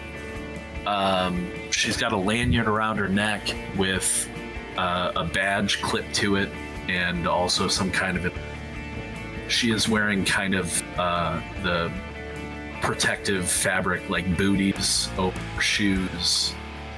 It is unfortunately still raining here, and interestingly enough, you've now noticed Lenexia definitely notices, and I would imagine that Fenton probably does as well, and possibly Lenexia points it out to you, that the storm gets worse the closer to this copse you get.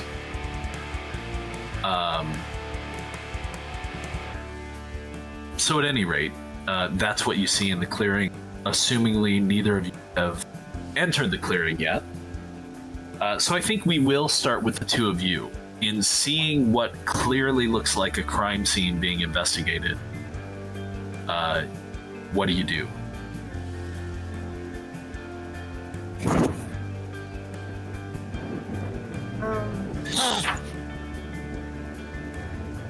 I think the first random protocol is just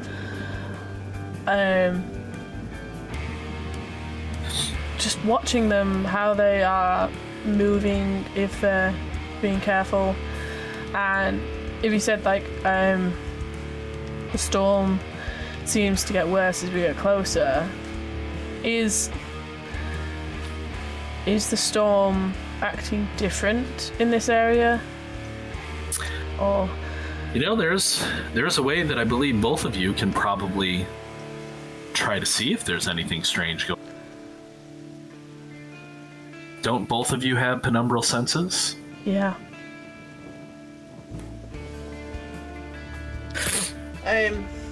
One thing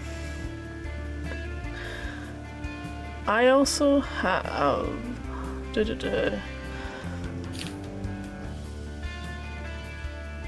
sense the true form. You do. Which I think it's literally at this point nobody is seeming as just who they are at a minute, so it's just you don't trust anybody. Yeah, well, yeah. I mean, after hearing and reading what this businessman was doing to the dogs and potentially like planning on doing to people, and it's clearly done to people, because he, in a way, in Nex's mind, it's like because he was high up as in a corporation as a boss, like you don't know how many people he has on his side, right, or has in his pocket, and from what Zev said earlier on about there maybe another pack, it's like it's just trying to get a sense of if there is any evidence of a pack before we potentially be a bit vulnerable with all these people around. Sure. Okay, so sense the true form only works on one target. Okay, the one target will be the captain, lieutenant, whatever, the suit person. Sure. Suit lady. Yep, gotcha. So you're gonna make a roll. Do they get a roll to resist? What does it say? Also, you need to spend willpower. Yeah, so renown, wisdom, costs 1 willpower, action, 3 dice. Oh, dice pool, wits and wisdom. Player makes a wits and wisdom. It's just against a difficulty depending on what it is. Oh, okay. Yep. So go ahead and make your roll. Spend your willpower.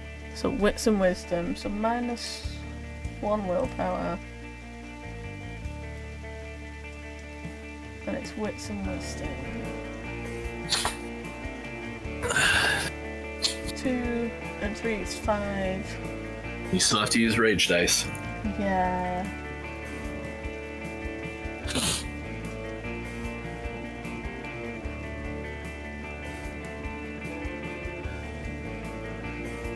Well, nothing.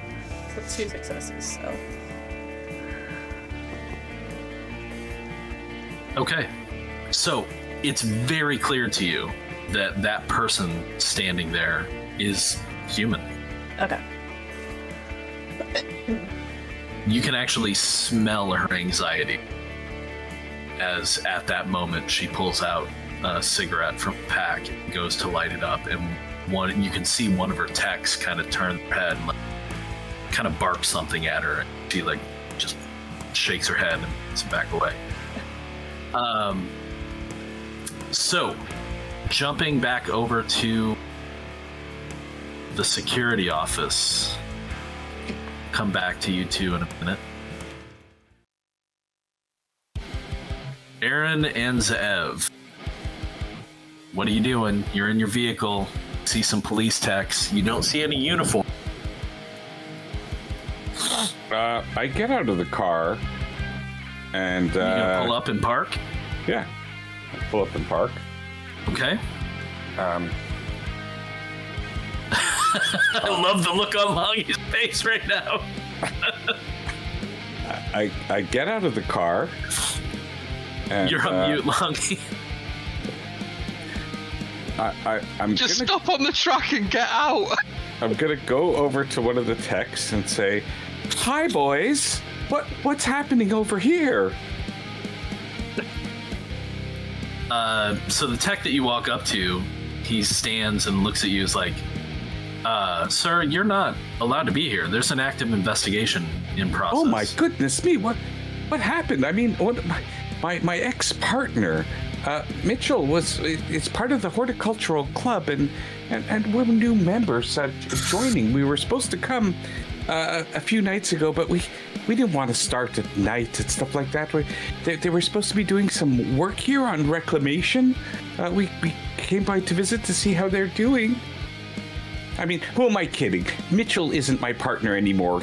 Not since he met that tall ebony god of a lawyer. But I certainly couldn't compete with that. All right. Well, why don't you give me a manipulation and I could think of 5 cogent reasons why I shouldn't. Manipulation and subterfuge. What is Aaron doing? So as we were driving towards it, and I realised it wasn't going to stop, I was just staring at him with an absolute stare of death, while gradually sliding down in my seat like this. And then, as he gets out of the car that goes over, I basically just open the door slightly and roll out of the door and keep low and stealth my way out of this situation into the edge of the woodland where I can still see what's going on. Okay. I'll probably look over and go, "Oh, Aaron, dear, don't be shy." Wow, used his name Recently out of Mitchell. Oh, well, yeah, but I spelled it differently. Oh, with 2 A's. Yeah, that's fair. Okay. I think I'm in a little trouble here. So what happened? Give me a second. I'm processing. Same. I think we're right now. I have no idea how you're going to handle me on this one, but I don't think it's going to be good.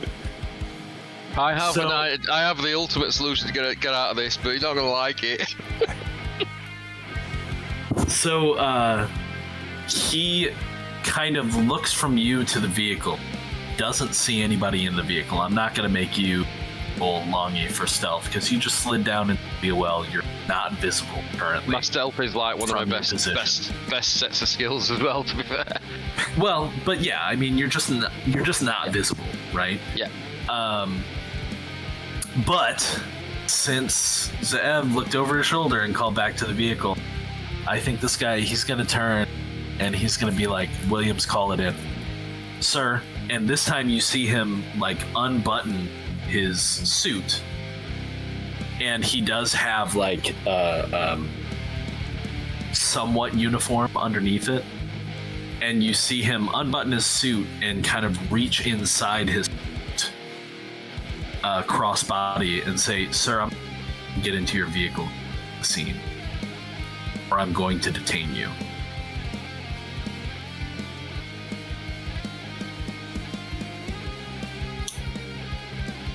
Yes, of course, officer.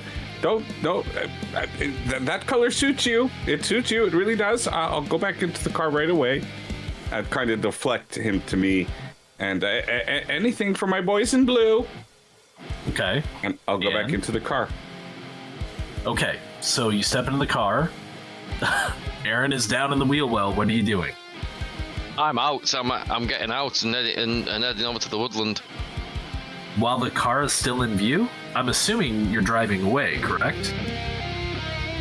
Okay, Jake? I'll stay where I am. No, if you're driving away, that's fine. No, I'm driving. Not driving the car. I would just, yeah. You got into the driver's seat, so are you? Yeah, okay. I mean, if he's allowing me to drive away, I'll. Yep. So sorry. Good luck with your investigation. And wait, you look pissed off, Aaron. What's wrong with you? Oh, we'll talk about this at home later. Oh, I'm driving. As you back up and turn and start to drive back down the lane, you do catch out of the corner of your eye somebody a writing. flash. Oh, okay. And if you turn and look, someone was holding up a camera. Somebody else was standing there writing. That's fine. Okay. So, back into the woods. And I think we're getting close to where we're probably going to end this session. No! So this is going to become interesting. We're in the woods. Lenexia and Fenton are... Transfer the scene. I got a lot of scenes in here. That's good. Lenexia and Fenton are still in wolf form outside of the clearing. Oh, sorry, that's the wrong woods. The better woods. Creepy woods. There's the... Lenexia, you've just confirmed that the head officer, whoever they might be, is human. So this is telling you that unless some of the techs are randomly supernatural creatures, this is probably just a human investigation, right? Is there anything you want to do, Beza, at that moment that you could kind of tell that Lenexia was summoning? You don't necessarily know yet unless she communicates what she discovered. Are you wanting to do anything? I mean, other than run screaming into the woods, you'll never take me alive.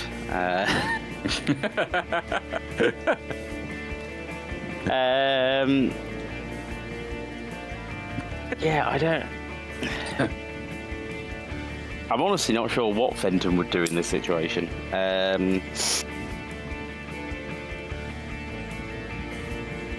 Well, again, you do have penumbral senses. Yeah. And although you can, you won't be able to necessarily see the state of the Umbra in full, you can at least see if there's any spiritual activity going on in the surroundings. Right. Yep. Okay. And is that a... Do we roll for that? Is that the... Yeah, so if you look at... scroll down past your skills and everything, character sheet, you should just be able to click on the... Okay, so intelligence and wisdom against the difficulty of the local gauntlet. Right. It costs 1 willpower as well. And it costs 1 willpower, yep. I will, if obviously this is a discussion we're having, thinking we're still going to do it, I am going to have a quick look around for any, little hidey holes or something that we could maybe rest in, Sure. a little out of sight, underbrush or anything like that, just so we're out of the way, but close enough that it will be easier to travel back to it. Okay, so while Fenton is taking a look at... I'm assuming you're looking at the clearing with penumbral senses. Yeah. Okay, so while he does that, why don't you, as you move off to kind of take a look around, go ahead and make a survival and awareness roll. And yeah, Fenton, whenever you're ready, you can make your gift roll. Intelligence is 4. Where is... I've got willpower 2 of 3, so I can spend a willpower. And then wisdom, is it?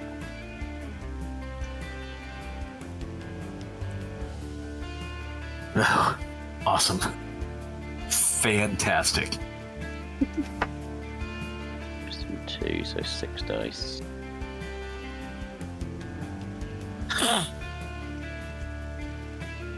One, 2, 3, 4.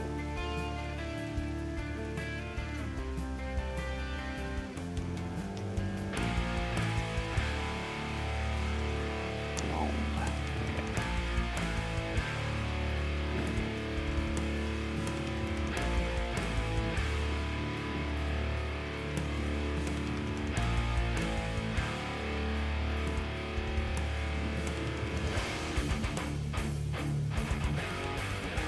Ooh. Nice. Okay. So, first of all, Lenexia, maybe it's a storm, maybe it's the being disconcerted by people being present now in that space that you had thought was, I don't know, separate, other. you get a little discombobulated, and as you move away from Fenton and start looking for a place to hunker down and maybe wait out the investigators, you kind of get a little bit lost for a minute.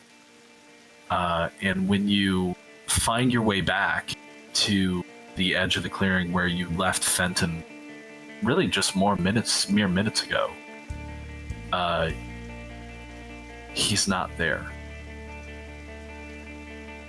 You can clearly see where he was standing, but he's no longer present.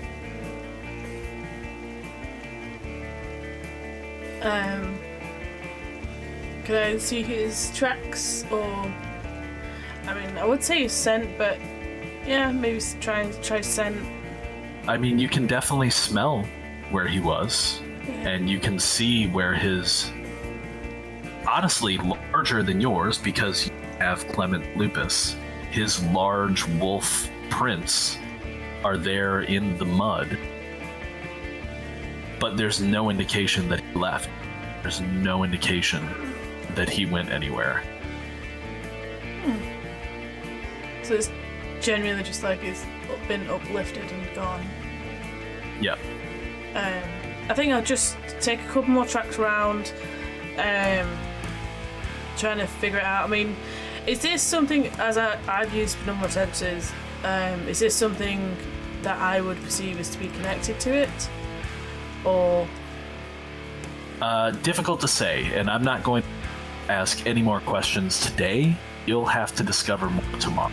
Yeah, no, that's fine. That's fine. To finish out this particular session, we will end with Fenton. Fenton, as backing up a few minutes in time, as you open your senses and look into the Umbra, well, not specifically into the Umbra, but kind of shift your senses so that you perceive spiritual goings on. You still see the copse in front of you, and you see all of the people walking around, looking at things. What's interesting, though, is as you use your gift, all of those people become muted. And you know that makes sense, because realistically, unless they're in extreme states of emotional agitation, passion, human beings don't really individually have that much of an effect on the Umbra. And so they just kind of become dim lights as they wander around the... But what comes into stark view for you is the roiling shape that is currently hovering above the clearing. It's a massive thing of scintillating greens and purples, and as you can see, the storm is also flashing beyond it further up into the sky. You can see some of the bolts of lightning actually striking this being that is hovering above the clearing.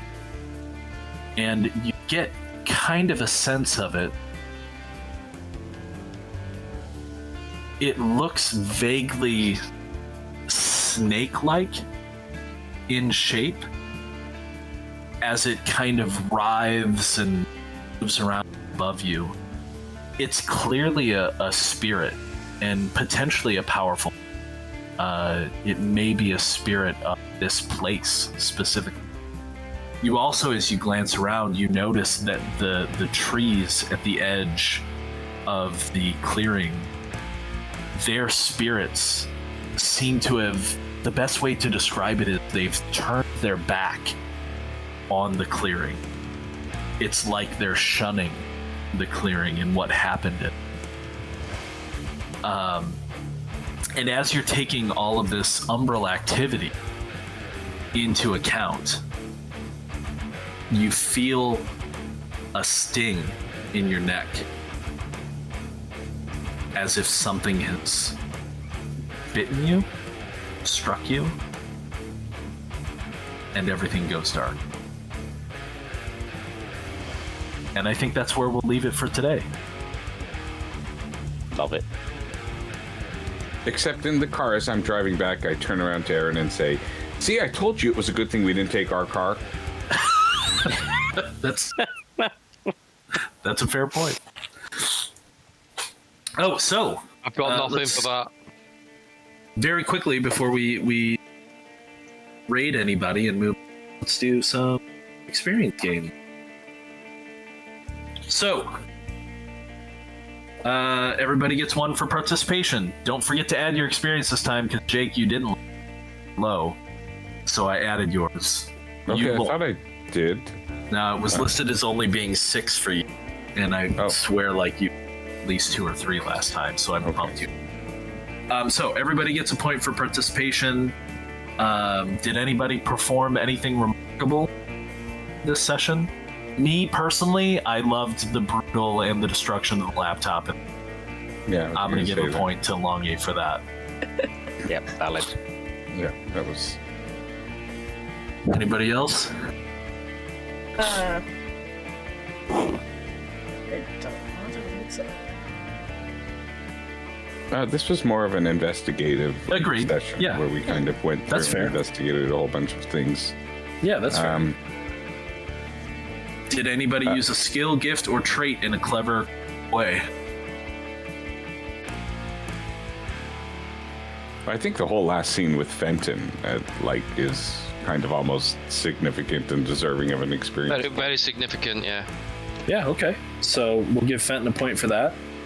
And then going through everybody, we'll start with Fenton because he's on the top of my screen. Tell me something important your character learned this session.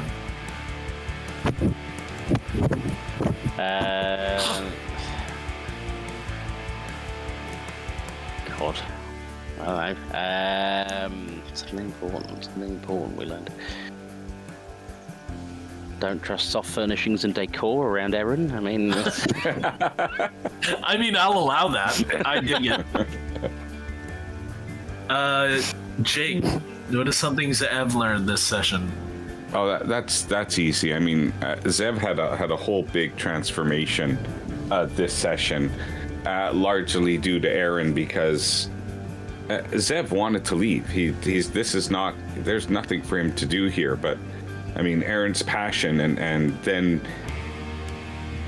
kind of partnering with everything that we found out about dogs being tortured on purpose to kind of invoke something, and the stakes being so high. Zeb doesn't realize if there's anywhere safe if stuff like this is allowed to exist in this world, and he's kind of now more on board with, yes, I have the knowledge and I have the responsibility and maybe some of the power to try to do something against it. So whether or not I feel I can overcome it or not, running is now not an option. Love it. Definitely take a point for that. Longy, tell me something that Aaron learned this lesson, this session. Something.